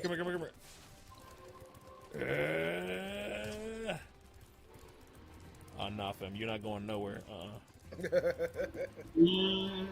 Come back. Yep. Where you at? Ah! Come on. Trying to find it. Dude, no, I got him. He in my sights. I'm locked in. It's just... Oh, this asshole. Oh. Ah! Oh, I hate him. Oh, he's a bane of my existence. Got him. His ass. Man. Had to chase him around like 6 times. That's worse. What's worse, chasing him or chasing a little kid that has something in their hand they don't need their hand? They don't need the hand. How about that? Good point. I'm gonna treat you like they used to do Steve's and Agrabah. You don't need that hand no more. You don't need that. Did they do? They did a Spy Family game. Oh yeah, that looked cute. I don't know. It's visual novel style, so I'm hoping they do it right. I'm hoping they do it right. It looked cool, but I don't know. I mean, it's cool. Spy X Family's getting a game. that's just probably not the game I thought it would get. Maybe more of a Metal Gear type of game. Yeah, I agree with you on that. But could you do a lighthearted Metal Gear with Spy X Family though? Could you pull that off? I can see it. I can see it. Like you'd have to be Lloyd, but it would have to you would have to have their abilities. Like you would have to, you'd have to be able to get Anya or be. Now that would be an interesting thing. Play a mission. Okay, so I'm taking you back. Y'all remember Tenchu, Wrath of Darkness? Ooh, okay, that's a good one. Do that, and you can play as Anya, Lloyd, or Yor. Those are your assassins that you can be going through the mission. Oh, I get it. So then what? You could be the one way with Lloyd, one way with Anya. Right. Ooh, that does sound kind of interesting. Who knows? Maybe this game is just like we were talking about earlier, a testing ground. Maybe they're trying to see if the audience is there for a Spy X Family game. I mean, they could. That definitely could be it, and I would be there. But I just want, you know what I mean? Like, what could they do? I mean, didn't Demon Slayer just get a Mario Party like game too? I think it's in the same direction. I don't know. Did they? Yeah, I don't know if it was Nintendo. I heard something like that. I don't know if it was Nintendo's Direct or Sony's Direct that had the Demon Slayer game. I forget which one. I know I saw it. It was the last Nintendo. I remember seeing like a Demon Slayer Mario Party like game, or like a teaser for it. Nah, I hadn't seen nothing about that. I'll have to keep an eye out for it. Let me see if I can find it real quick. I'll probably just send it in the group chat real quick. Let me see if I can find it.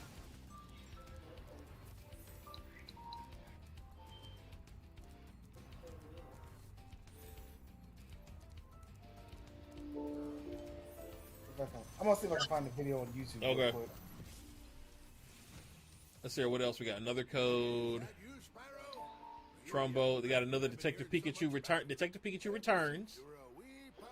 Okay. Battle Crush, War Tales, Contra. Oh, that's gonna be fun. Hopefully that comes up Unicorn. with PS5. Unicorn Overlord, Luigi's Mansion 2, Nintendo Museum, Smash. So they got some new amiibos coming. They redid F-099. Oh yeah, that just launched yesterday. They're bringing that back. Okay. Let's see here. What else? Bando Tale, Song of Nunu.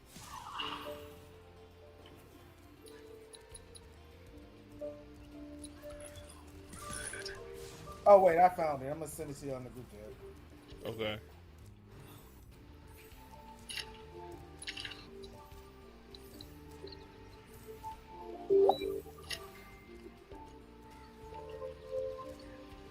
It is really Demon Slayer Mario Party. Oh my god.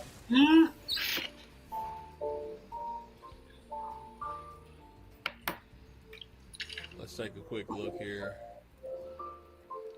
Yeah, no, it is. Wow. That's crazy. So they do have a Demon Slayer Mario Party now. I'm not saying I'm not surprised, but I did not have this on the bingo card. Yeah, no, that was definitely not one that was to be expected. Good for Demon Slayer. Good for Demon Slayer. Good for that franchise. Hopefully the manga could get to cut of that. That's all I'll say on that. Used to kill you. You wouldn't even see it. But that's pretty cool. Oh, and there was another game that came out a couple of years ago too. And another Demon Slayer game too. Oh. So Yeah, the other Demon Slayer game isn't bad. It's not bad at all. Oh, okay. Yeah, like it's a nice little break from everything. So I'm not mad at it. Oh, okay. Aren't you worried your kind will punish you? Yeah. That's pretty much the highlights for the Nintendo stream and for the Nintendo Direct. I think Sony has more Spider-Man, Final Fantasy VII. That's all I remember. Anything else, I just don't know the franchises, so I'm not too familiar with Sony stuff. outside of Gotcha. Right.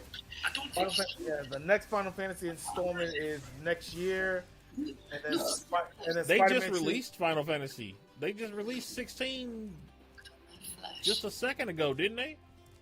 16's been out since I think June. I want to say. Yeah, so that just came out. So were they about to release something else? Yeah, next year. It comes out next year. The release is next. I want to say next February is when it comes out. Wow. I don't know. I mean, Okay. some people. Okay. Yeah, I mean, Square said they did lose $200 million this year, but people trying to blame Final Fantasy 16. But I'm like, That ain't where it went. I guarantee you that. That didn't stop them at all.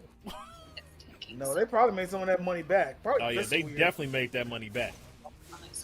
But I know some people said they didn't like 16. I mean, I'm about a little over halfway through. It's a good story, but if you're more of like a traditional turn-based player, this is more like Kingdom Hearts style, I would say. Kingdom Hearts, open adventures, thinking like Zelda, stuff like that.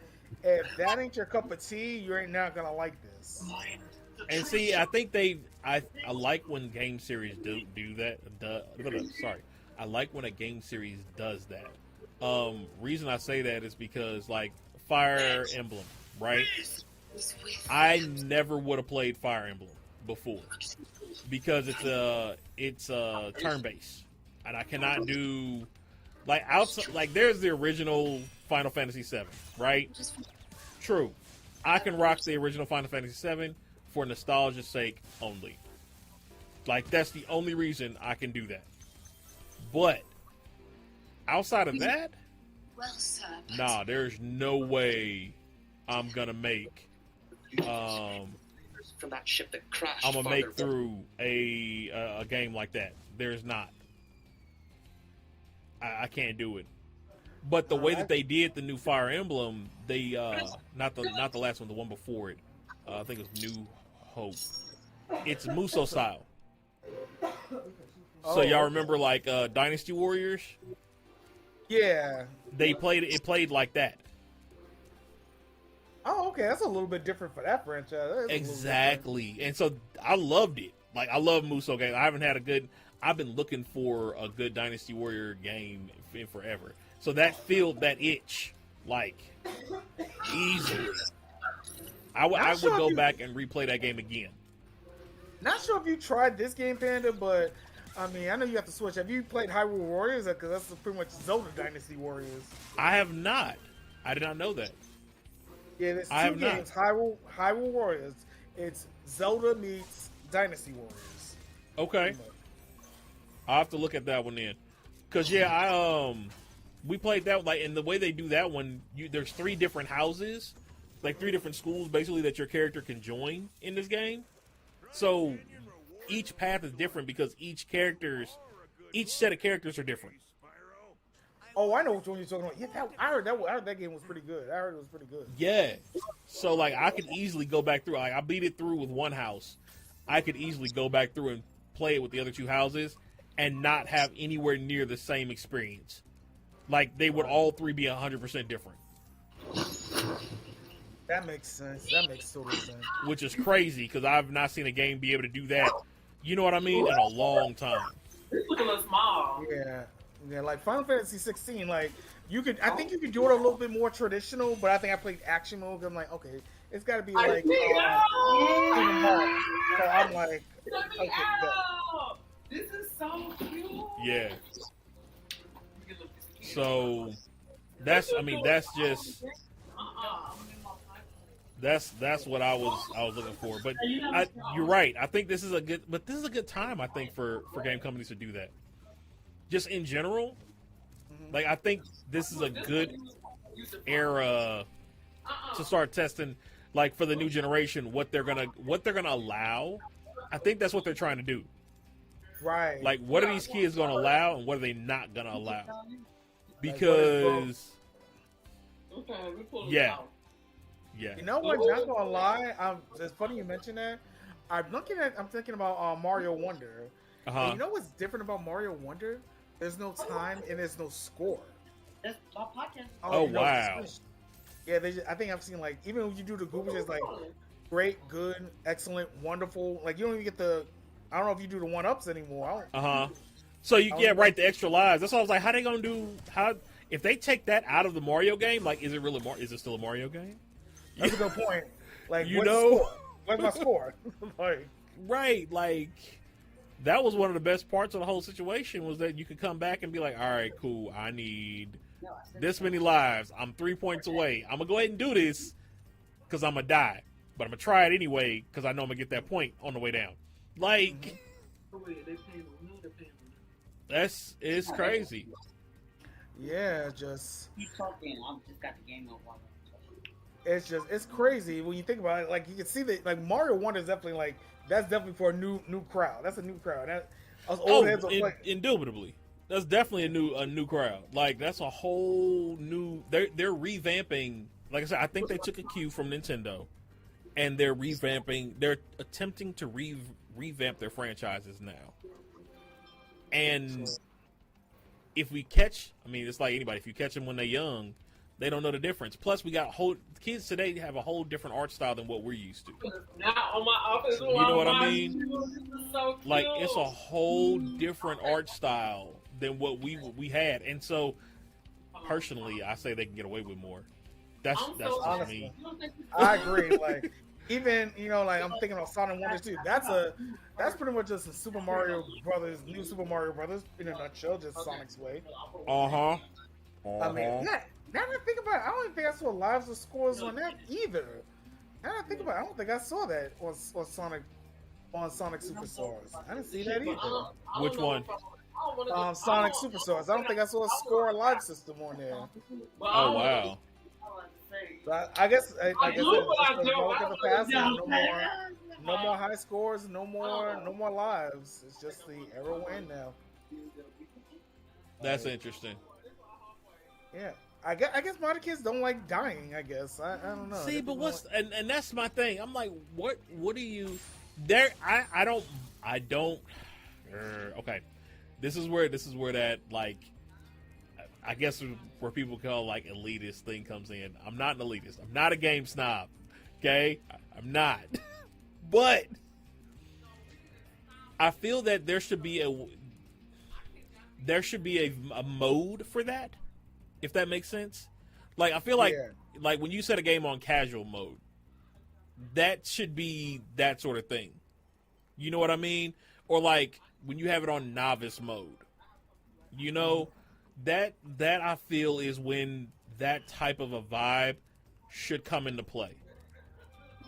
But I feel like the game should still be a game. The point of a game is to win the flipping game. Like beat the story or beat the boss or it's a challenge. That's the point of the game. Games historically, the games came from like ancient Greece. You had to win. It was life or death. Like, you know what I mean? Like that's what the games came from. Like you gotta cut your teeth on these games, and you can't cut your teeth anymore. Like.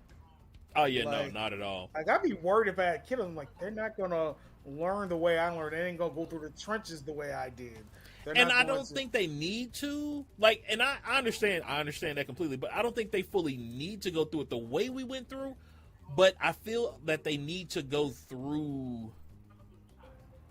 They need the experience. They need some experience, right? And what we went through would not have helped us with today's society. So, no, I don't want them to go through the same thing we went through. Heck, if I can keep it, I don't want them to go through anything. But I want them prepared. You know what I mean? And sometimes certain situations are going to require a certain amount of adversity. You learn, unfortunately, and I hate to say this, you learn through pain. Sad but true. And it's not always. You know, it's not everybody. You know, it's not everybody, it's not always. But there is a large spectrum of the human race that learns by pain, unfortunately. Or you learn your greatest lessons that way, at least. Because that's prime example. You can have 15 great birthdays, right? if that 16th birthday is special to you, right? If birthdays have been made special to you, and on that 16th birthday, you don't have a birthday party, Right. that pain is going to stick with you longer than them first 15 ever will.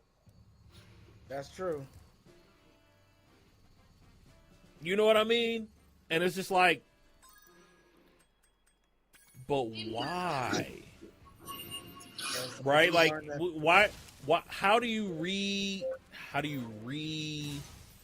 reformat your mind to not allow pain to be the driving stimulant? We went a whole different way. We just went a whole different topic. Anyway. But yeah, like how do you get, I mean, and that's for adults. You know what I mean? That's not even a kid thing. That's an adult thing. Like, how do you pull that out of yourself? How do you allow yourself to learn without the pain? But valuable in ours. Like, you gotta understand. It's pretty much like what do you do to reframe your mind? Like, you want the kids to learn, like, there's consequences in your actions, and I guess that's the way. That is very true. That is true. Games, that's a lot of games we play. Like, okay, you jump, you run into the goop, you die. Okay, what am I not going to do again? Run into the goop. I'm not running into the goop. Right. And see, and I think that's one reason why I love kids playing video games, because it teaches them that for every action there's a reaction. What about adults playing video games? What about them? That's ain't we both doing it right now? Like, you know what I'm saying? I love that. I love that. I was like, I mean, us too. Like, it is.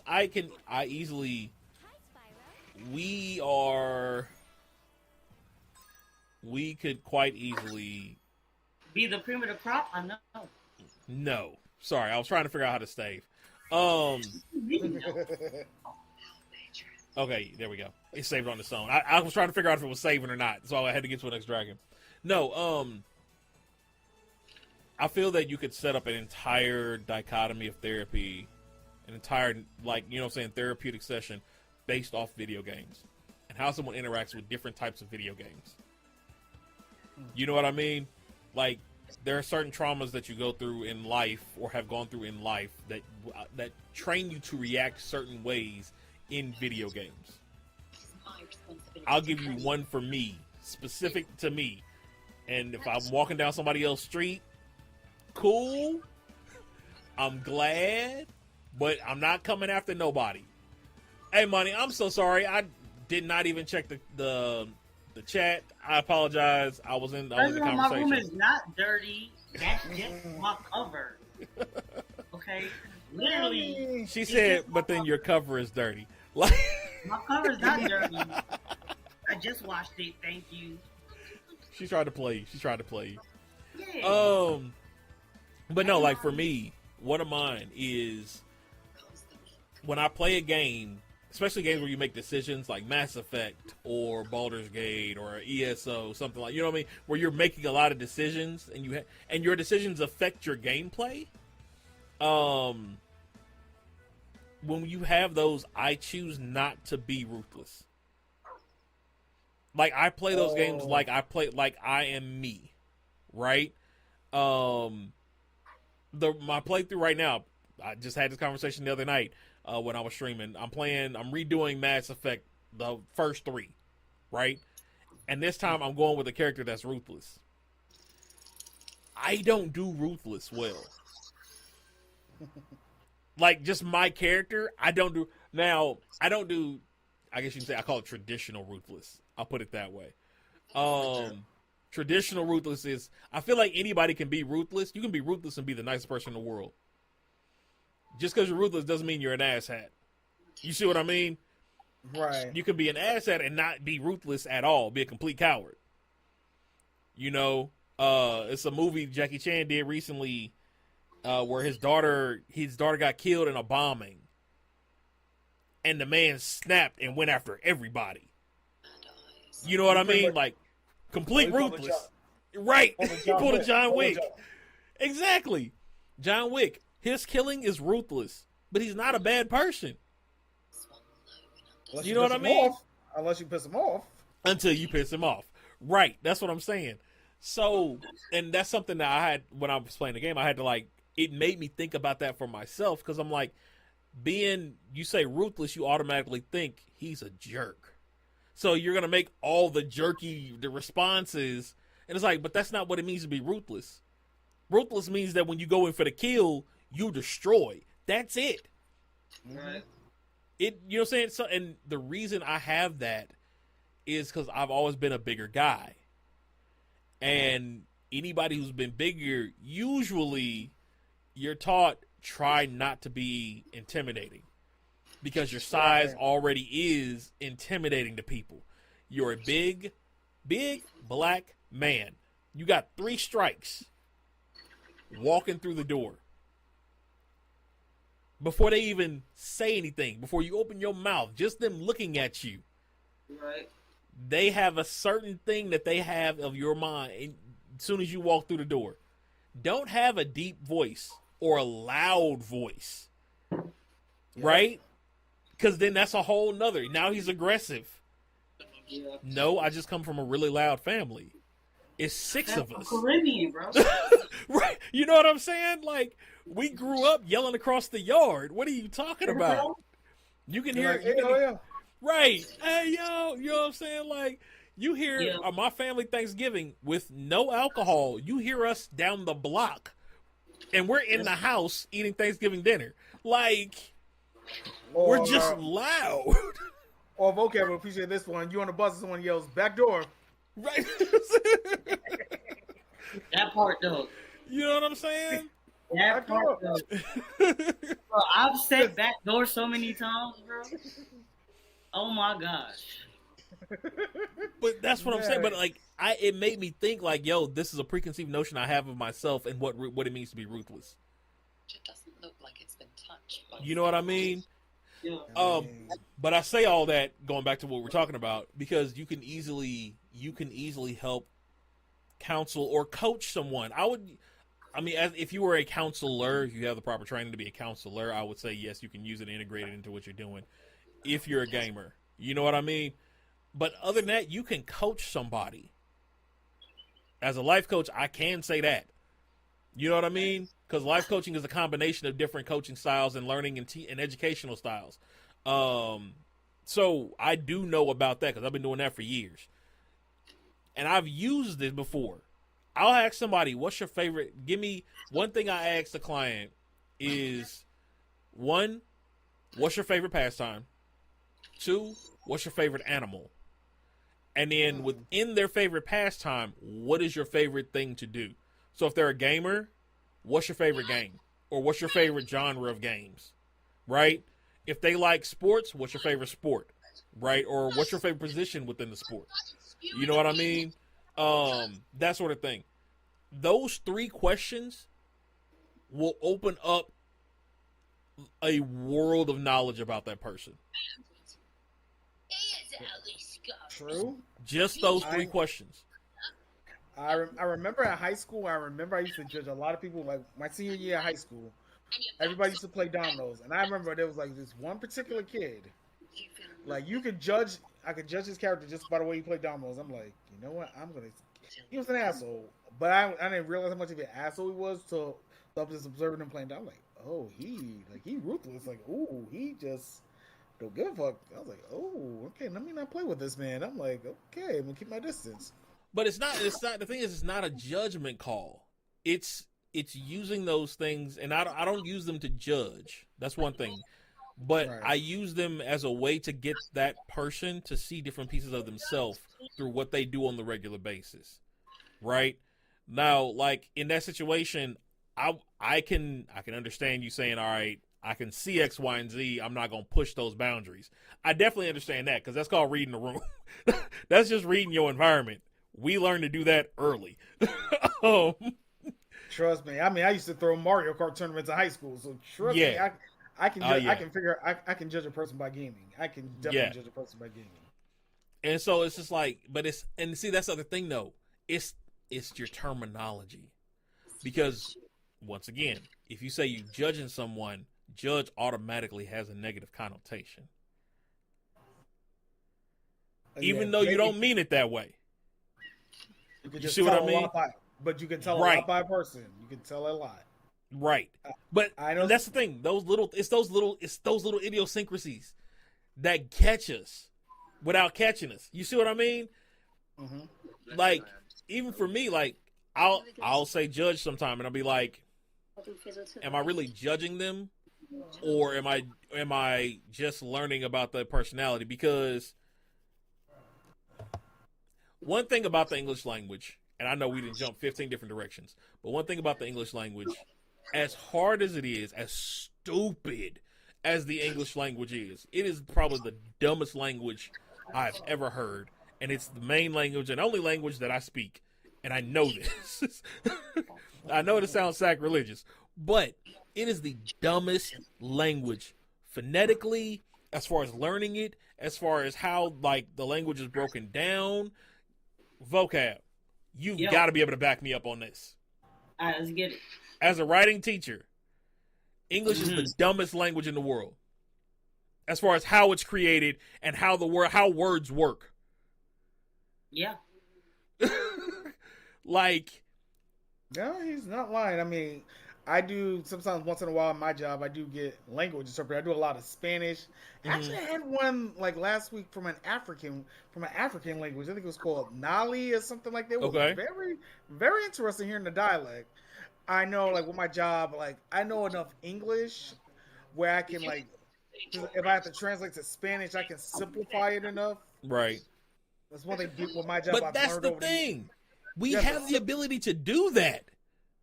We shouldn't have that. No other language has the ability to simplify itself from what it is. Like, if it's that simple, just do that. Like, be the language.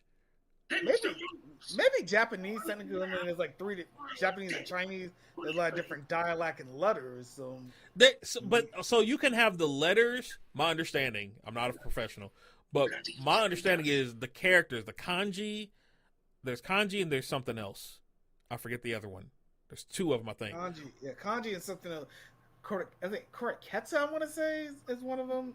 I'm not going, don't hold me, but it sounds something similar to that, yeah. But they each have their own meaning. And so all you're doing is combining things of the same, like the meaning of the character never changes. That's the thing. Like, even in people's names, they'll be like, this is the name, but it's with the character for this. Right? Like, the character never changes. So it still holds a meaning, even in combination with another character. Right? With us, we'll just make up a whole new word. Bamboozled. Where did that come from? Bamboozled? Like, who comes up with words like that? Us. Me. It was us. Me. Right. The fact that there, and there exists. Nah, actually, I'm good with there, and there. I'm not. Why can't we just have one there with a meaning? Three different theirs. I know there's three different theirs. That's not my point. So my point is why. You saying we should have came up with two other words for the other deers? Yes. What would be the words? I mean, as many words as we have in the English language that they keep adding to the dictionary, we couldn't come up with a word. Colonizer? Nah, let me stop. 90% of them come from there, but we're not going with that. The fact that there's 90 pine streets in one state is a problem when there are no pine trees in said state. I'm just saying. So we ain't got no other words we can use. We got to use all alphabets, numbers, and Pine Street in every state. Why is there an MLK in every city in the U.S.? Literally. I understand the purpose. I understand the purpose and blah blah blah. But I'm just saying, we got imagination for everything else, but that. I mean, there's an area in Vegas that's being built as all the streets are going to be named after Pokemon characters. I mean, I kind of like that idea. I'm with that. There's at least how many? Almost 1,000 Pokemon? That's 1,000 different new street names, bruh. Word. I mean, Like, I'm just saying. I live on Wayquaza Drive. Like, Bruh, kind of lit. That bruh. kind of lit. Hey, and then when you're playing Pokemon Go, you probably can't find a single Rayquaza on that drive, but that's not the point. No. I can see someone complain about that right now. Right, you know? Oh, speaking of which, side comment, for anybody watching, if you do play Pokemon Go, if you're not using your essences, your scent essences, when you can, go by a local children's hospital and use your essence in that area. A lot of the hospitals are Pokestops, and the kids there play them, and they can't go anywhere. So if you use your Poke Essence near a children's hospital, even if you leave right after you drive past, use it and leave. You know what I mean? It leaves that essence in the area for the kids to catch more Pokemon, because they can't go anywhere. They're stuck where they are, you know? Right. So, yeah, I remember when Pokemon Go first came out. That's what a lot of people were doing too. I remember that too. So but just remember that if you're not using them, just swing by and just do that. Not gonna lie, low key, Pokemon Go is a good way to find churches. I'm just gonna say that right now. The number of organizations that I found in Pokemon Go, I'm like, what? How did y'all even? All right, I guess if that's what you want to do. I mean, if I had a store, I would definitely have it be a Pokemon Go store. Oh, definitely, absolutely. That's traffic. Day one. I mean, people have done. Let's see. Churches, libraries, post office. I remember when I moved to Pompano Beach. I know a lot of people were like, "Why'd you use Pokemon Go?" I'm like, "Duh, I want to find out what a library and a post office was." Right. I remember that being in the city. I'm like, oh, I remember my post office was a Pokemon Go stop in the Bronx. I remember the elementary schools were Pokemon Go stop, but Pokemon Go don't do schools anymore. It was like a big lawsuit about that a couple of years back. Oh yeah. For obvious reasons, you can figure out why. Yeah, I can see that being a whole problem. Yeah.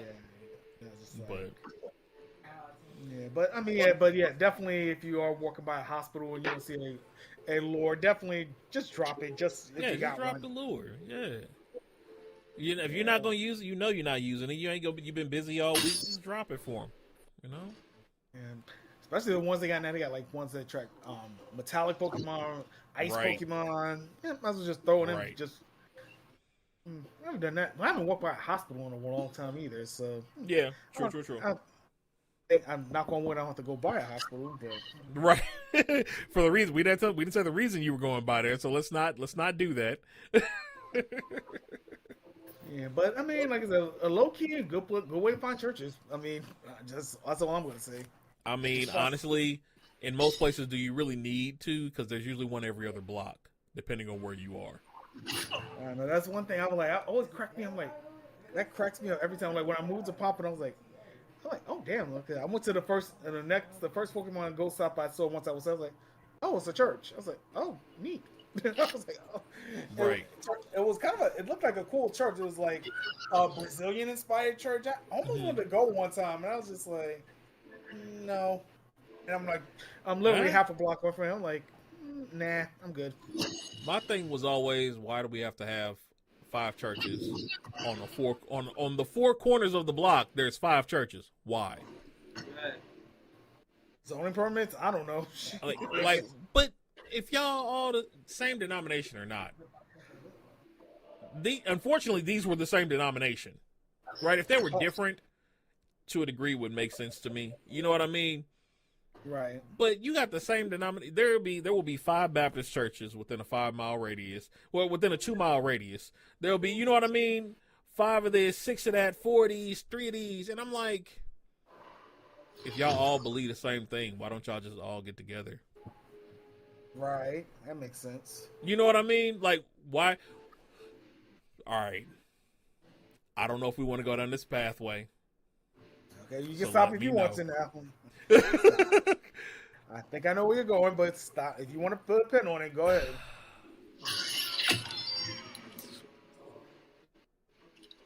No, we're gonna go ahead and do it. All right. Okay. So I'm not gonna go deep, but I'm gonna put the pin out there. I gotta set it to put the pin in it. I'll put it that way. Right.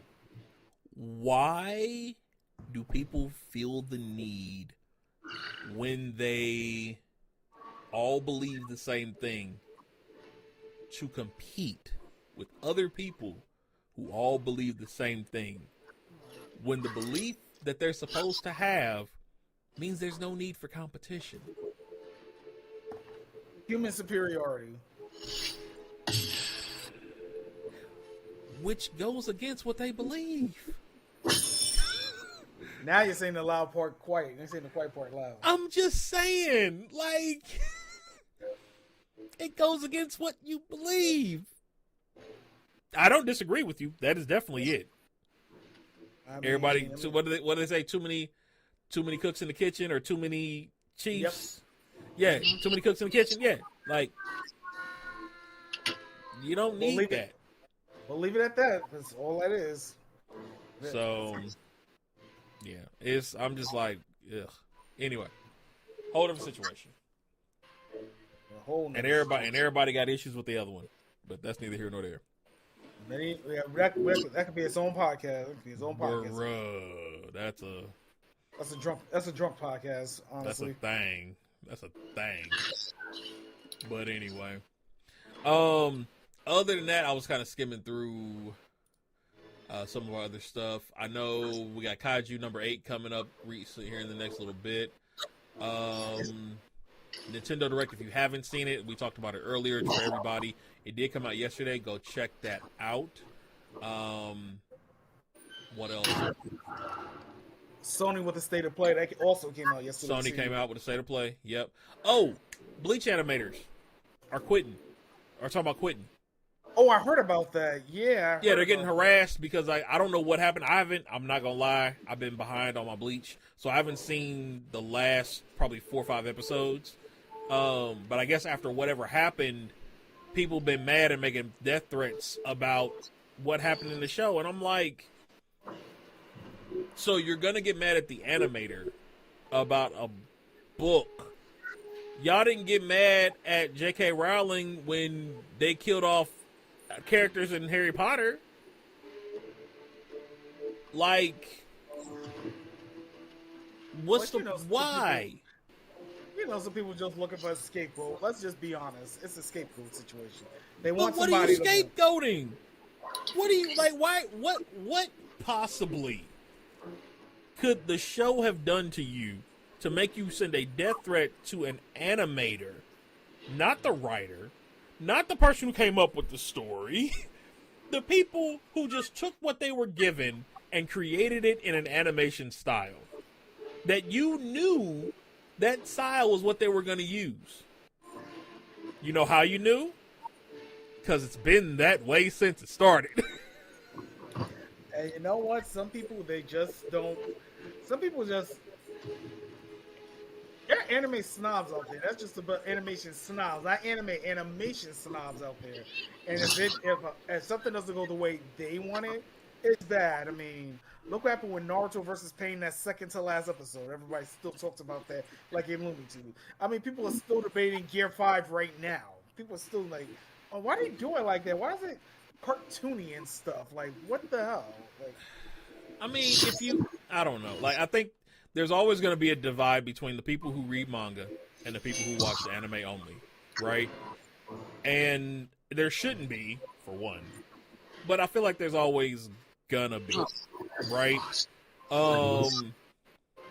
I think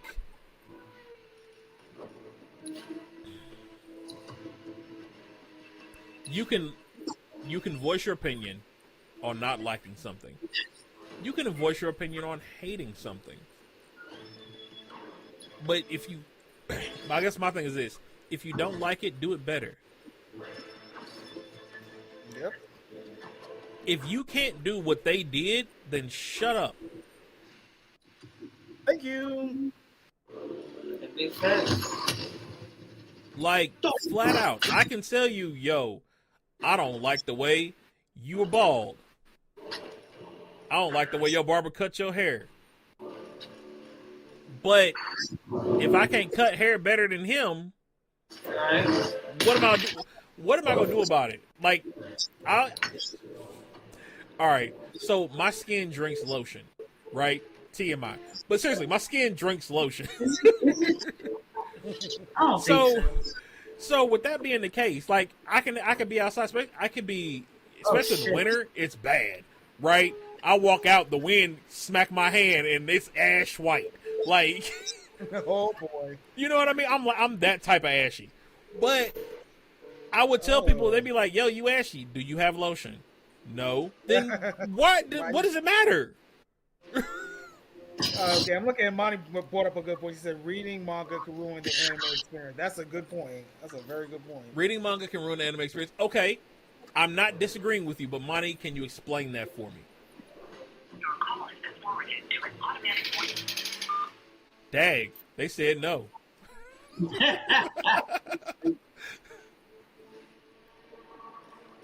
I'm thinking, let me see where the anime. Ooh, I got it because I remember when this happened. Okay. I'm not disagreeing. I just want to know your personality. I wish Jay was here because he would probably agree with me on this. Probably. When Naruto was about to end manga wise, Storm 4 came out before the ending of the manga. So a lot of people got the ending of Naruto from Storm 4 instead of the manga. So when you go back and watch, if you play Storm 4, you go back and read the manga, it doesn't hit. Even the anime doesn't hit because Storm 4 did both the presentation better than both the anime and the manga. So you're saying that Storm 4 the game did the ending better than? So what do you mean, like the way it was written, or? I think the direction they did it, like if you remember, like the final, like Naruto versus Sasuke, the final battle. Okay. The way Storm 4 did it compared to the way the anime did it, and the way it is in a manga is totally. Storm 4 used the technology advantage you could do with a video game to make it more flashy, make it look better. Okay. So if you see that first, you're gonna be like, because I remember I was disappointed in the ending. I'm like, I remember this guy. I already read the manga already, so this one affect me. But going two different mediums, you're going one way. If you see it one way versus going another, it's going to change your experience. Okay, I can see that because they do alter. Each medium is a little bit different, so I can see that as I can definitely see that. But I mean, is it a reason to get mad? It's like seeing a what if show. But you know, some people are purists to whatever they gravitate towards first. That's another thing. I can respect that. I guess so for me. And again, I'm not disagreeing with anything anybody's saying right now. I'm playing devil's advocate. That's what I'm doing right now. I guess for me, and I understand exactly what you mean by like you normally stay true to your medium, right? Like I mostly watch anime. I do read some manga, but I mostly watch anime. So for me, the way that I'm gonna know a storyline is based on how the anime portrays that storyline. That's the information that I'm gonna have. Whereas somebody who reads the manga is gonna have more in-depth situation. However, I can't call myself, this is me personally, a purist if I don't listen and look at the source material. Source material is always going to be the manga. No matter what deviation is coming from, the source material will always be the manga. Right. No, and I get that too. This is why I would say Fullmetal Alchemist was the perfect manga anime because the ending of the anime manga came out within a week of one another, and I still say that's the perfect ending. So you didn't have enough time to sit and digest. You're like, okay, the manga, cool. Anime, cool. I can see that. That's why I would say. That's why when you ask me my favorite anime manga franchise is Fullmetal, just because of that. Because the anime ended and the manga ended within 2 weeks of one another. The manga came out first. The anime, when the manga came out, there was only 2 episodes left. And I don't think no other series has done that, to my knowledge. Where the manga's ended, I don't think they've been able to. No. However, check this out. However, the way it looks, One Piece might do it. You know what? I wasn't going to bring One Piece into this just yet, but you know what? Like, I could see that popping off. It had the potential from the trailers. That's the thing. It had the potential from the trailers. And it's supposed to be 12 seasons, which, if we get a season a year... You might have to take some liberties with the ages, but nonetheless, you might have to take some liberties with the ages. Because of the actors. Yeah. I think, I don't know if I sent y'all a TikTok. Someone tried to plan out the 12 seasons. And I think the season 1 was... I think Water 7 was like season 3. Enos Law was like season 5. I don't think it's going to be... How many arcs are there in One Piece? Hold up. Let me see here.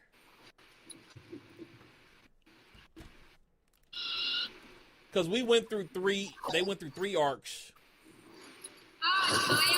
this time.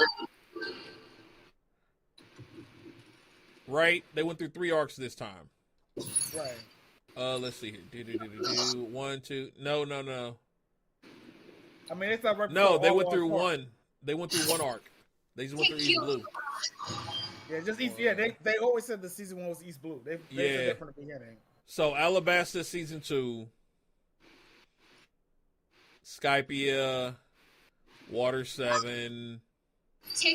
Oh, chill out, Monty. You know Goodwill's gonna have a conversation at some point about it. So we got 13 seasons right now. They finished 1. If they're talking about 12 more, that would put them at the end of Wano if they do 1 season per. They're not going to do Silvermine. I pretty much guarantee they're not going to do Silvermine. If they do, they're going to tack it on to Zoe. Right? Because that's only like 4 episodes for the entire season. So they'll tack that on. So that drops that down to 11 there. Other than that... Then you're guessing each episode is almost an hour long. Yeah, 12 seasons I can see. 12 seasons is going to put them right at the end of season of arc 14. Okay. Which is right where they're going to be when he ends it. That's where it's going to be. So the question is really going to be, how fast are they cranking them out? Are they going to do two seasons per year? Like 2 arcs per year? Okay, I can see that. It depends how quickly you film it. Then you got to take the liberty of the ages with the actors. Right. So Luffy might be 25 by the time we get to Wano. He might be 25. Right. Which I can see. I can see Luffy being like 25 by the end of real Wano. Quick. She said books, reading materials will always go in depth or so imaginative that movie shows can't always replicate. So it's understandable why readers won't be satisfied. I agree with that. Sorry, kind of backtracking real quick. I agree with you on that, Monty. Yeah, that's a good point. For a different reason, though. I agree with you for a different reason. Yeah, that's what I was trying to... She articulated it better than I did. Yeah, for me, like, my imagination usually is a lot better than what I'm going to see in the movie. But then there's also... So, when I first watched Harry Potter, because I didn't watch it till literally probably the last 3, 4, 5 years or so, right? Is when I finally started looking at Harry Potter in any capacity. When I did, though, I looked at it because I was doing research for the writing that I was doing. I wanted to see how a magic battle would translate from seems no more worse for wear. the Use for it again. How it would translate from on screen, from the book to on screen, right? So I watched, I forget which movie it was, where they did the battle in the library. I don't know if y'all know what I'm talking about. But when they did the battle in the library, and they were slinging spells back and forth and this, that, and the other, and then I read the book. The way the movie showed that fight and the way that fight was written were night and day. Night and day. Like, I kind of want to read Fantastic Beasts because the magic fights, the spell slinging was a lot more, was a lot better. It was more of a battle in Fantastical Beasts than it was in the regular Harry Potter series. So I kind of want to get that book just to read that scene. Because I want to see, because, like, the producers have their own, they have creative license, whatever, to change the book. And at that point, it's no longer what you read. And I think that's the problem. Like, I know you always say you want to skip out when we talk about One Piece, but hear me out on this. The fact that Oda stayed in the theater, it stayed on the set with this team is why it is so close to the source material. Hands down. Most of the time, they don't do that with books. They don't do that with the books. Like, I feel that even J.K. Rowling, if she had been in there and was like, yo, I want to keep this as close to what I wrote as possible, the Harry Potter series would have been completely different. The movies. They would have been completely different. So I think the reason is because we're looking at two different works of art, two different people's works of art. Yeah, that's just my thoughts, though. Unfortunate. No, I get it. I get what you're saying. It's but like different pieces, different media. Like Monty said, like reading a book, like your imagination is different than what you would imagine compared to seeing it like animated or even in a video game. I know I use Naruto as an example, but even you know what? Like I'm thinking about Dragon Ball Super now. Monty, very true. Yeah, go ahead. Like the Dragon Ball Super manga's redoing the superhero movie, and it's almost point from point the movie. Like it's just the movie. Right. It's boring. Right. And I think that's part of the problem too. She was like, the CG we got now ain't what it was before. And I agree, but I don't think that we needed a lot of CG for like Harry Potter. I don't think we would have needed that much CG. I think we had the CG for something like that. For a book like that, that's low fantasy. Easily low fantasy. We had the CG for that. But I think that I think a lot of, I don't know. I feel that we're not getting the writer's true essence a lot of times when we watch a movie. Unless it was specifically scripted for movie.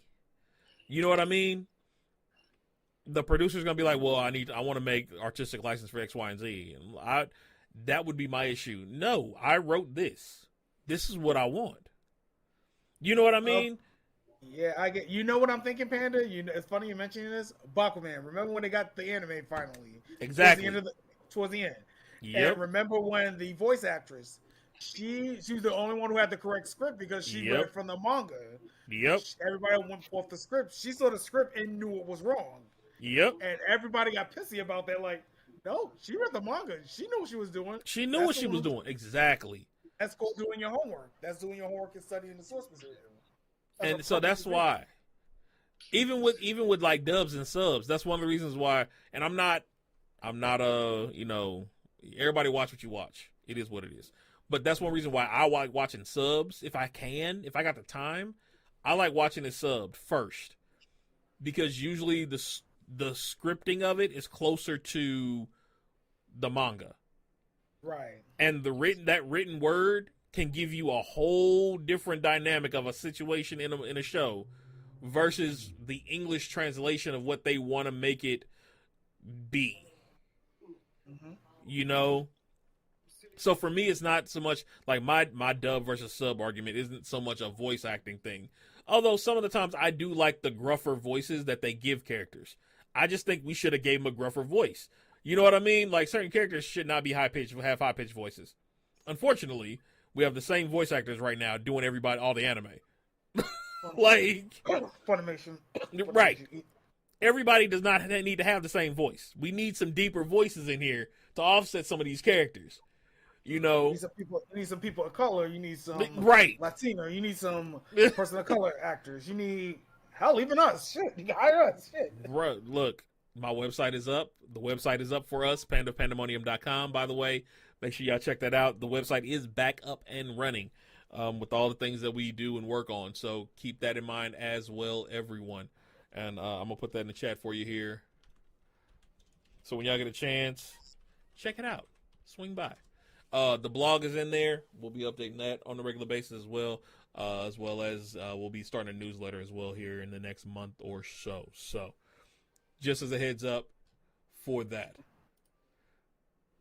Did Jay swing in? Hold on, where you at? Oh. No, he was hitting us in chat. I guess it happens. It happens. Yeah, no biggie. It is what it is. But yeah, pandemonium.com, and that will link you to all of our stuff as we need it moving forward. So you can always reach out and get a hold of us there if you have questions, if you want to update something or anything like that. Let us know. Cool. But back to the conversation at hand. Yes, Rod, you are correct. It's just like you never know. Money actually hot date. Ooh. Yeah. Uh oh. Leaving. You leaving? Yeah. And never coming back. Never coming back. Never. Like Maya say, move on. Now let me stop. that song's been in my head all day today. That song's been in my head all day today. Keep on, keeping on. You know, speaking of music, I gotta cut out though. All right, you out? Yeah. All right, man. Well, we'll catch up with you later. We're probably gonna wrap up here in a second anyway. But you have a good one. Be safe. Yeah. Be safe out there. I mean, a little event lined up and shit. All right. Do what you gotta do. Hey, gotta do what you gotta take photos. You know. Right. Photos where it didn't happen. All right. Man. But yeah, so Vocab's out for the rest of the evening. Unfortunately, he has some stuff he's doing.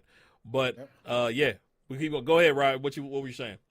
Oh, I was just saying like the different settings, different like everything, like we were just wrap everything up simply here. It's just like however you look at stuff, the way you first see it is how you're gonna remember it the most.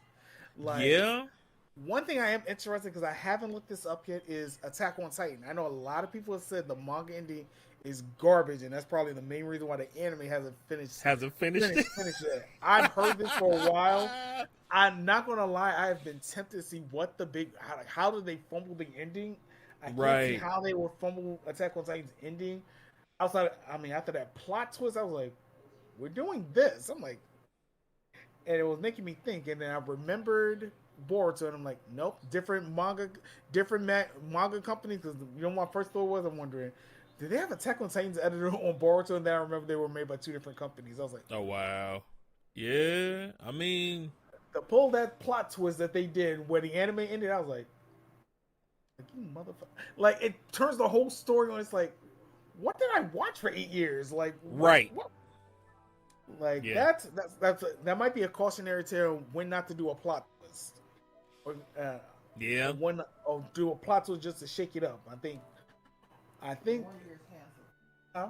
The 1 year is canceled. Oh, thank you, dear. Some news here. Wonder Years reboot has been canceled, sadly. Well. It was getting. I heard Fox said they've got to clear. They got to clear everything by the 1st.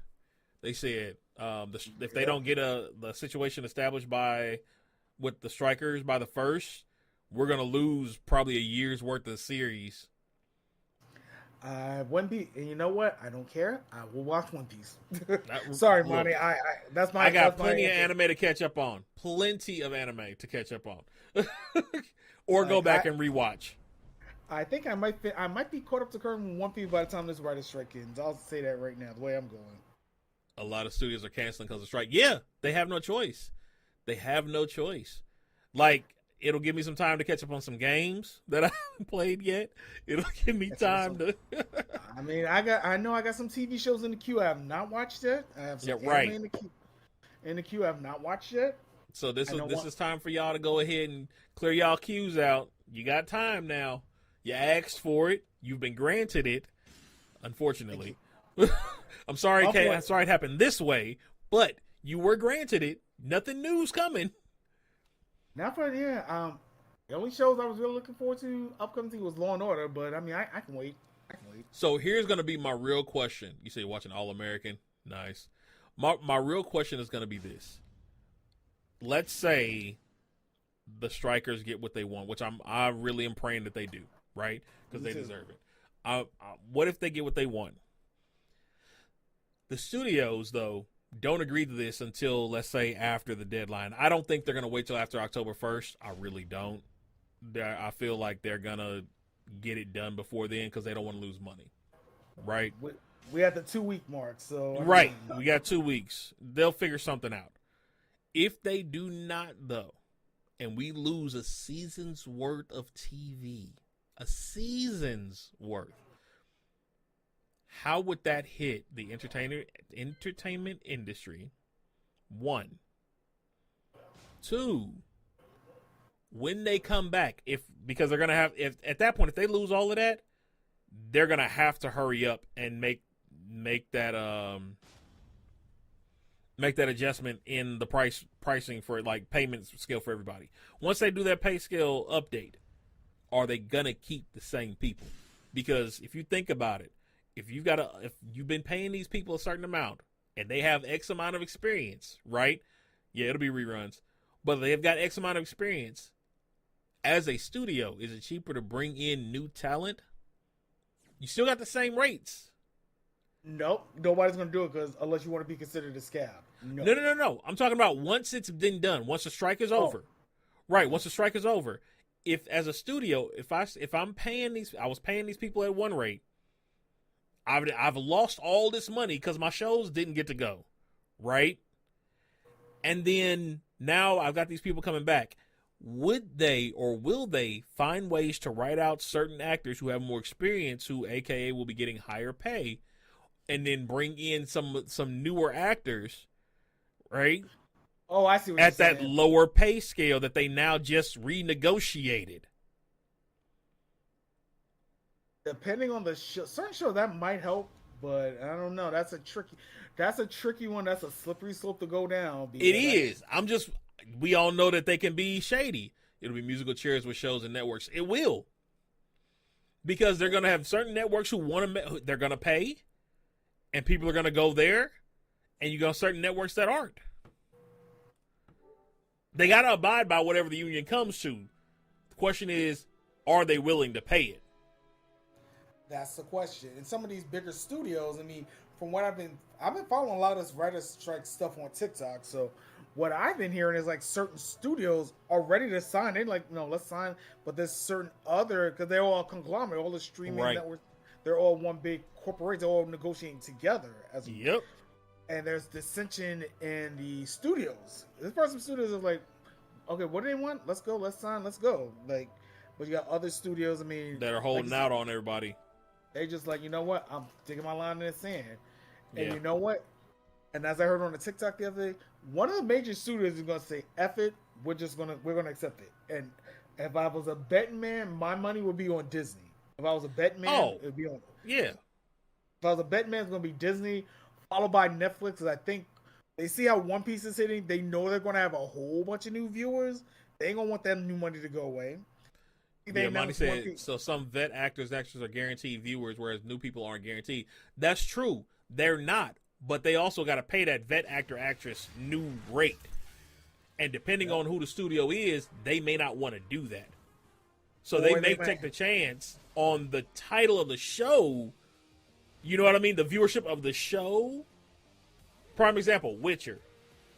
They already got rid of Cavell. Yep. Oh, They're supposed to be bringing in Hemsworth, right? But the show itself, The Witcher, has its own following already. So it really didn't matter who they brought in. As long as he can play the part, people are going to watch. Depends, because from what I remember hearing about The Witcher, they're deviating away from the source material. They are, completely. And that's which is why Henry left. Which I don't blame him. I do not blame him. I don't either. Yeah, I don't either. And he was a huge fan because he's a huge fan of the source material. So I'm just like, you're already, like, they're cutting corners. We all know studios cut corners to put more money to pad their pockets. Not the actors. Clearly, we wouldn't be on strike right now if they were giving the money to the actors. Right? We know this. Right. Exactly. Especially if you watch some of the TikTok clips. The best one I seen was Angela Bassett. Funny, another thing to think about with some of these studios or some of these veteran actors, they also get executive producer credits too on some of their shows. So Angela Bassett with 911, she's an executive producer on the show too. of these veteran actors, sometimes they are doing EP roles. So who knows if that's something that they might negotiate out. Maybe that's something they might have to give up. Like if you're a big dog, you can't have the executive producer credit no more. That's what I'm saying, right? So, but think about it. But what if they are a big dog? Now they got an increased rate, and they get these rates, and they get rights, and they get X, Y, and Z, right? You get royalties, you get this, that, and the other, because they're also talking about the royalties for streaming projects and things of that nature. That's on the docket, which they should get. Oh yeah, like I remember seeing some. I know I saw TikToks about paychecks. I'm like, wait, why is he so small? I mean, yeah, that was ridiculous. Cavill left but got screwed. Now, granted, replacement looks. Hemsworth and Cavill look nothing alike. 1, 2. I get what you're saying, but Hemsworth is not as good an actor as Cavill, hands down. I'm sorry, he's not. At least not for The Witcher. I do not feel that he's going to play that character. He's going to do the character the same justice Henry Cavill did. Yeah, Cavill cared, and some actors you can tell they care about a character. Completely, the nuances. The man had too many nuances that he was running off of. Seriously, like you could tell, like from the body shifts to the eye shifts.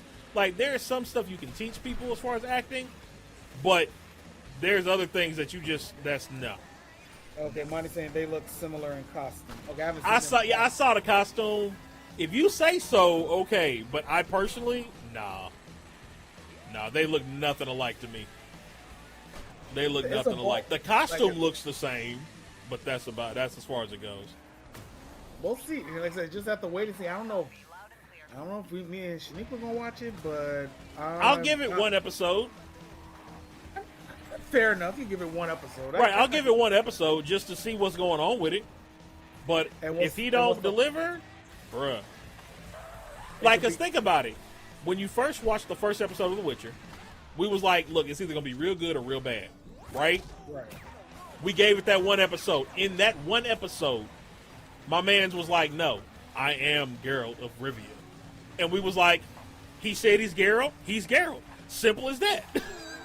And I'm following that man to the end. Right, to the end. Like, that's my Geralt. Liam got to do the same thing. Bottom line. You got to sell it. It's like... He has to.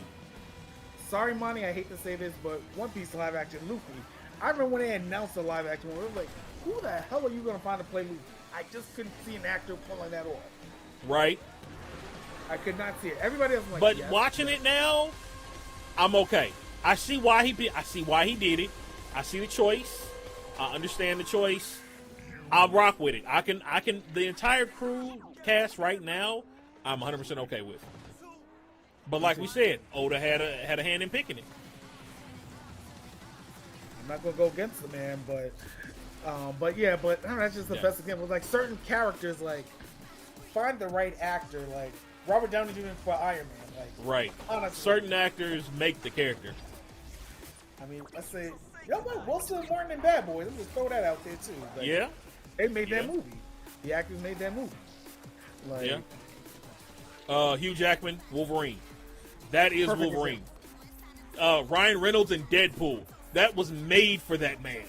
Like, you know, honestly, I knew he was good for Deadpool when I saw Van Wilder. I'm like, if they if they ever do a Deadpool one, I hope they pick him to be Deadpool. Heck yeah. I remember when I was watching Van Wilder, I'm like, Van Wilder's almost like a college. If you go back and watch Van Wilder, and you're like, I can see why Ryan Reynolds became Deadpool. Easy. Just that movie alone, you're like, I can see it. Hemsworth is bigger. Bigger doesn't mean a better actor, though. Like, Hemsworth can have a name behind him. He can have credits behind him. But that doesn't mean this character is for him. That's all I'm saying. I'm willing to give him a shot. But just because you got a bigger name, prime example, Denzel is Denzel because Denzel only does Denzel parts. Look at his movies, right? People say, oh, Denzel could be good in anything. Denzel cannot be good in anything. And I'm a Denzel stan. But Denzel picks his parts perfectly. Right. You know what? You know what I mean? I was having a conversation with Shaniqua last weekend about this. I was like, has there ever been a movie Denzel did that was a flop? And I had to really think about it. No, but he also plays himself in every movie. The only one that kind of switched up was Training Day, and even then, he was still himself at the end of the day. Like even Like- the way I was thinking, like even the Yeah. way I was thinking about flop, the only thing I could even throw maybe some early work like Glory. That was the only thing I Even could then, it wasn't a flop. Like, he found his niche. Bottom line, he found his set of skills. I have a unique set of skills. And I use them to the best of my ability. Even the worst Denzel movie still did good. I know a lot of people didn't like John Q, but that was a great movie. That was a great movie. With the message. You Great said movie, he great looks bigger than Cavell. You talking about body wise? Liam is scrawny. The Cavell, really? Like, Liam is scrawny, yo. Chris, if you put Chris next to Liam, Chris matches Cavell better than Liam does. wait a minute, hold on. Let me ask something. Shaniqua, who's skinnier? Is it who's skinnier, Cavell or Chris Hemsworth? When it comes to who's the bigger person? Liam Hemsworth. Thank Shaniqua said you. Henry Cavill. Like, I think if you'd have said Chris Thor, if you'd have said him, I'd have said he was closer to Cavell's size for this. Because you got to remember, you got to look at Superman, right? Right. Which was the last big superhero thing he did before Witcher. Look at Superman, and then look at anything Liam's been in. Liam's never had to be the big dude. Nope. Liam Nope. has never had to be the big man. He's never had to Nope. bulk up. Like low key, I kind of feel bad Cavell got screwed out of Superman. I'll say that I kind of feel bad for him. I'm gonna be real with you, and I think we may have had this conversation before. I don't think Cavell should have played Superman in the first place. Don't get me wrong. I don't think he was a bad Superman, right? For the DC universe that we got. But after seeing him play Witcher, they should have made him the next Batman. Ooh, hot take. We pinned that, but we need Jay Vocab to come back on that. Pin Okay. that one. We're gonna come back to that. We might have to come back. I mean, I know James Just saying. James Gunn did say he was gonna use the DCU actors in other roles. That could be a pop. Maybe we do get Cavell as Batman. I would love to see him dark. Because, like, seeing him as Geralt for the first time, I was like, oh, yeah, easily. He should have been Batman. Easily. Yeah, we're gonna pin that one and wait till Jay Vocab. We might have some fun. That might be his own topic on there, like doing the DCU act and giving them other roles. Yeah.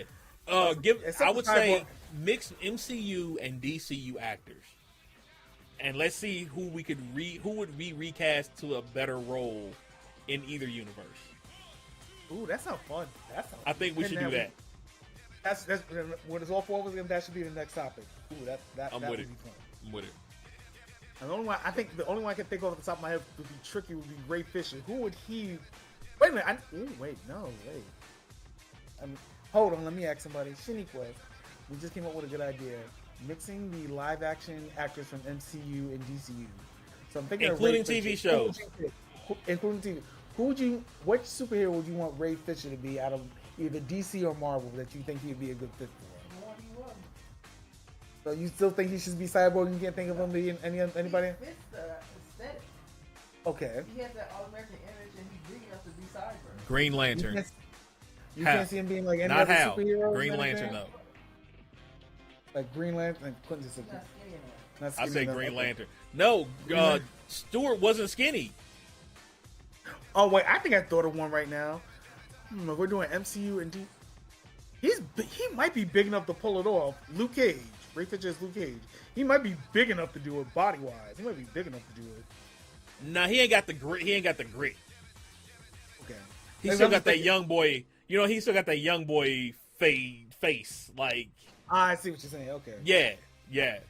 Maybe Like, he could do a Luke Cage. young Green Lantern. I could see that. Is it John Stewart? Was that his name? The Black Green Lantern? John Stewart. Yeah. I can see him doing a young him. Or who else? Ooh, this is fun. Okay. A few more examples. I think we should just wrap it up. Okay, I'm thinking. Yeah, we'll leave that one for now. We'll come back. Yeah. I'm thinking of Ben Affleck, and I'm thinking what MCU hero he could be. Ben now would be I I got two in mind, but let me hear what you say. I got two in mind.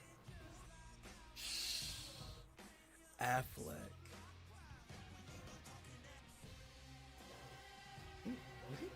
No, see, but he'd be able to pull it off though. He'd probably be a villain if anything. Affleck probably be a villain. Joe Fixit. You know what? Grey Hulk. Grey Hulk. Ben Affleck as Joe Fixit. Think about him in a pinstripe suit with two Tommy guns and a Hulk as a Hulk. I see that. I wasn't even thinking Joe Fixit. Yep. I was thinking someone like Doctor Strange, but I think I'm just going out the box here. Cap, you say Cap? Ben Affleck as Captain America? Ooh. You know what? I could see that. I could see that in a what if scenario, like an alternate universe scenario. I could see it, like a dark Captain America. I could see that. Okay, I'm not mad at it. Like I said, we might have to, when we have Jay and Vocab walk forward, that's gonna definitely have to be the topic. I like this idea. We'll have to sit down and think. Yeah, that's what's up. That's what's up. I like that one, Monty. Yeah, so we'll do that. We'll bring that in. Well, we have been here actually longer than I thought we were gonna. This may be our new format. I'm not gonna lie. This may be our new format for stuff and how we do things on the show. But I appreciate y'all swinging by. Thank you so much. Sunday is still Anime Sunday, so from 6 to 8 on 6 Sunday. 6 to 8 Central. So adjust for wherever y'all are. Remind me. I can probably swing through. Just remind me. We'll do. But you'll have a good one. And let me know if you all prefer subbed over dub for Sundays. Wednesday is always going to be dub. But Sundays, we can switch. I know sometimes if y'all are watching, you're listening and not actually there. So it may be better to have the dubs. You know what I mean? While you guys are tuned in. So if you guys are doing other stuff, let me know and I can switch it to a dub version as well. But I think we're going to finish Bakuman, which is unfortunately right now I can only find the dub version. I'll see if I can find a sub version of it as well. The sub version's on Hulu. Sub version's on Hulu. Not sub, dub version. Sorry, I got the sub version. You know what? It never was dubbed. It was never dubbed. Don't forget DreamCon drops today. DreamCon tickets drop today. Drop today. Yeah. Sounds good. So yeah, I need to cop those myself. Not gonna lie. I'm gonna wait because I've been. Twitter's arguing too much about it. I'm just gonna wait. What's the argument? People like, oh, they're because of what happened. Like they expanded it. They expanded too much, or it was just too cramped. Like people just complain about this year's one, and they're just afraid to go to do one for next year. Man, they'd be all right. They expanded the venue, from what I heard. So if it was too cramped, that was just that's a good thing. They oversold tickets. So 100 for the weekend, 100 for 3 days. It's not bad. Wait, wait a minute. 100 for 3 days? Wait a minute. Yeah, for the weekend. Not bad. That's not bad at all. Do you know what city? Are they still doing it in Austin? Actually, you know what? While we're here, let's do this. DreamCon 2024. They still doing. They gotta move to Houston or Dallas. That would make. It was in Austin. I think they just did it in Austin this year. This is the first year they did it. Yep. Okay. Austin Convention Center and Hilton Austin. First and foremost, I want to view the hotels because I want to know how much the hotels are. I mean, Hilton's can be hit or miss. They can be hit or miss. Honestly. Yeah, they can, but I just want to see what the prices are going to be. Let me see. Hilton, Austin. Oh, come on. Why can't you just give me the one that I need? How about that? Let me check my favorite hotel app right now. Millennium Rewards. Let me see if they got an Austin hotel. I will take a cab and stay and get some hotel points. Look, right? Hilton, Austin. There we are. I mean, I know I got an email. Hotels are still in the works. Oh, that's fine. I'm just wondering in general what the pricing would be for that time frame. That's what I want to know. I know I got an email today saying Southwest already has their flight. You can book a flight all the way to the end of June. I know I got an email about that today. So I mean, okay. If you look at, well, I mean, like I said, you need to get something to Texas or something. That might might look up Southwest, see how far in advance you can book that ticket. Oh, I would be driving. I know me. I would fly. Because I'm getting a booth if we go. I'm getting a booth. So that's why. Okay, so we know. All right, so July. Here we you'll go. have a car. 260? 28? A 3 night? Oh, no. Hold on. What were the dates again? The 27, 28, 26, 27, 28. 26, $400 a night. Yeah, I figured.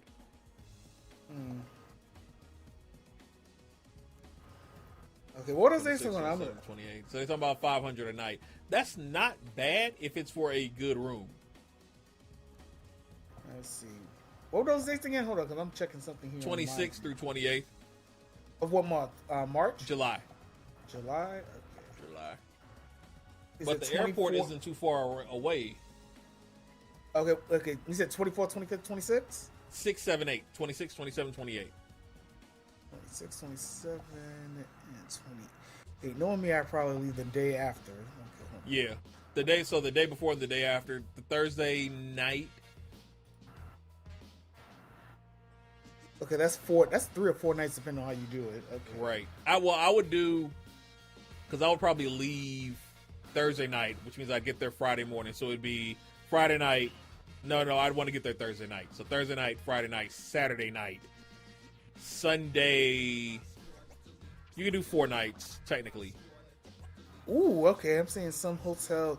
Oh, wow. Okay, they're also the ticket prices are not bad. I'm on hotels.com, by the way. I'm just casually looking. Okay, and I think I saw Hyatt. Okay, which one was? Okay. Let's see where the airport is in comparison.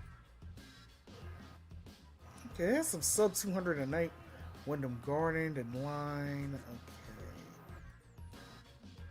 Okay. JW Marriott. Yeah. What is it? Hyatt Regency Austin? Hilton Austin. Hilton Austin? Okay, let me see if I Yeah. see that. Hilton Austin. I'm seeing a couple of Hiltons. Okay. And it's like the airport. If you've got a vehicle, the airport is literally like 20 minutes away. So it's not far at all. There's actually a couple in the area that are smaller that are like $250 a night, which isn't bad. So if y'all are getting, especially if y'all are getting rooms together, yeah. Yeah, I'm saying something that's like sub 200 on hotels.com. So that's not too bad. So that's definitely something. If you're doing it, if you can get it early enough, definitely try to do that. Yeah, I'm seeing hotels got Wyndham Garden Hotel Austin, $102 a night. That's not bad, actually. That's $102. That's not bad. Yeah, and I'm just looking at general Google sites. See, the Embassy Suites by Hilton Austin is $197. Chick-fil-A, 11 minutes from the airport. Okay, that's not bad. 102 a night here, 11 minutes from the airport. That's not. That might be something to put a pin on, but that's just me. I like to be close to the airport, so I feel that. Well, it's not far from the airport itself, so that's the thing. Oh, so any of the hotels by the airport is gonna probably be good to have. Yeah, an hotel by the airport, because I'm looking at, if you can see the map, where we at? Here we go. Airport's here at the bottom, and it's right here. So probably no less than 20 minutes, depending on how this traffic is right here. Probably rush hour 20 minutes. So probably 10, really.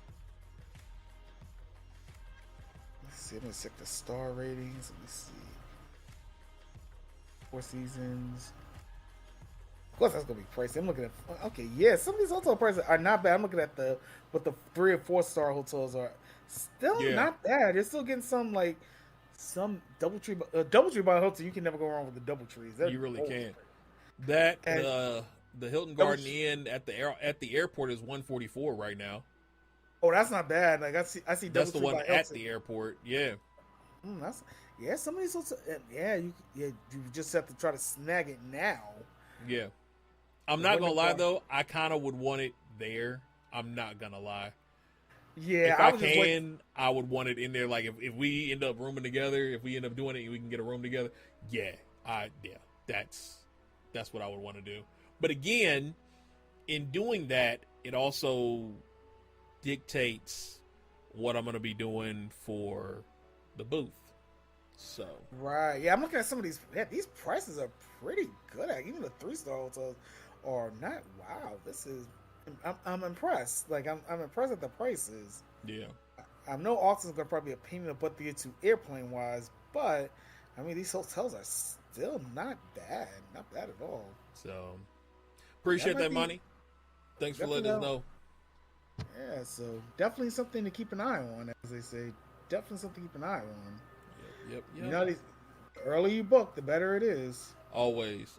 Weekend badge, $100, 3 days, full standard access during regular show hours. The exhibit hall, the gaming hall, tournaments, panel screenings, and convention spaces.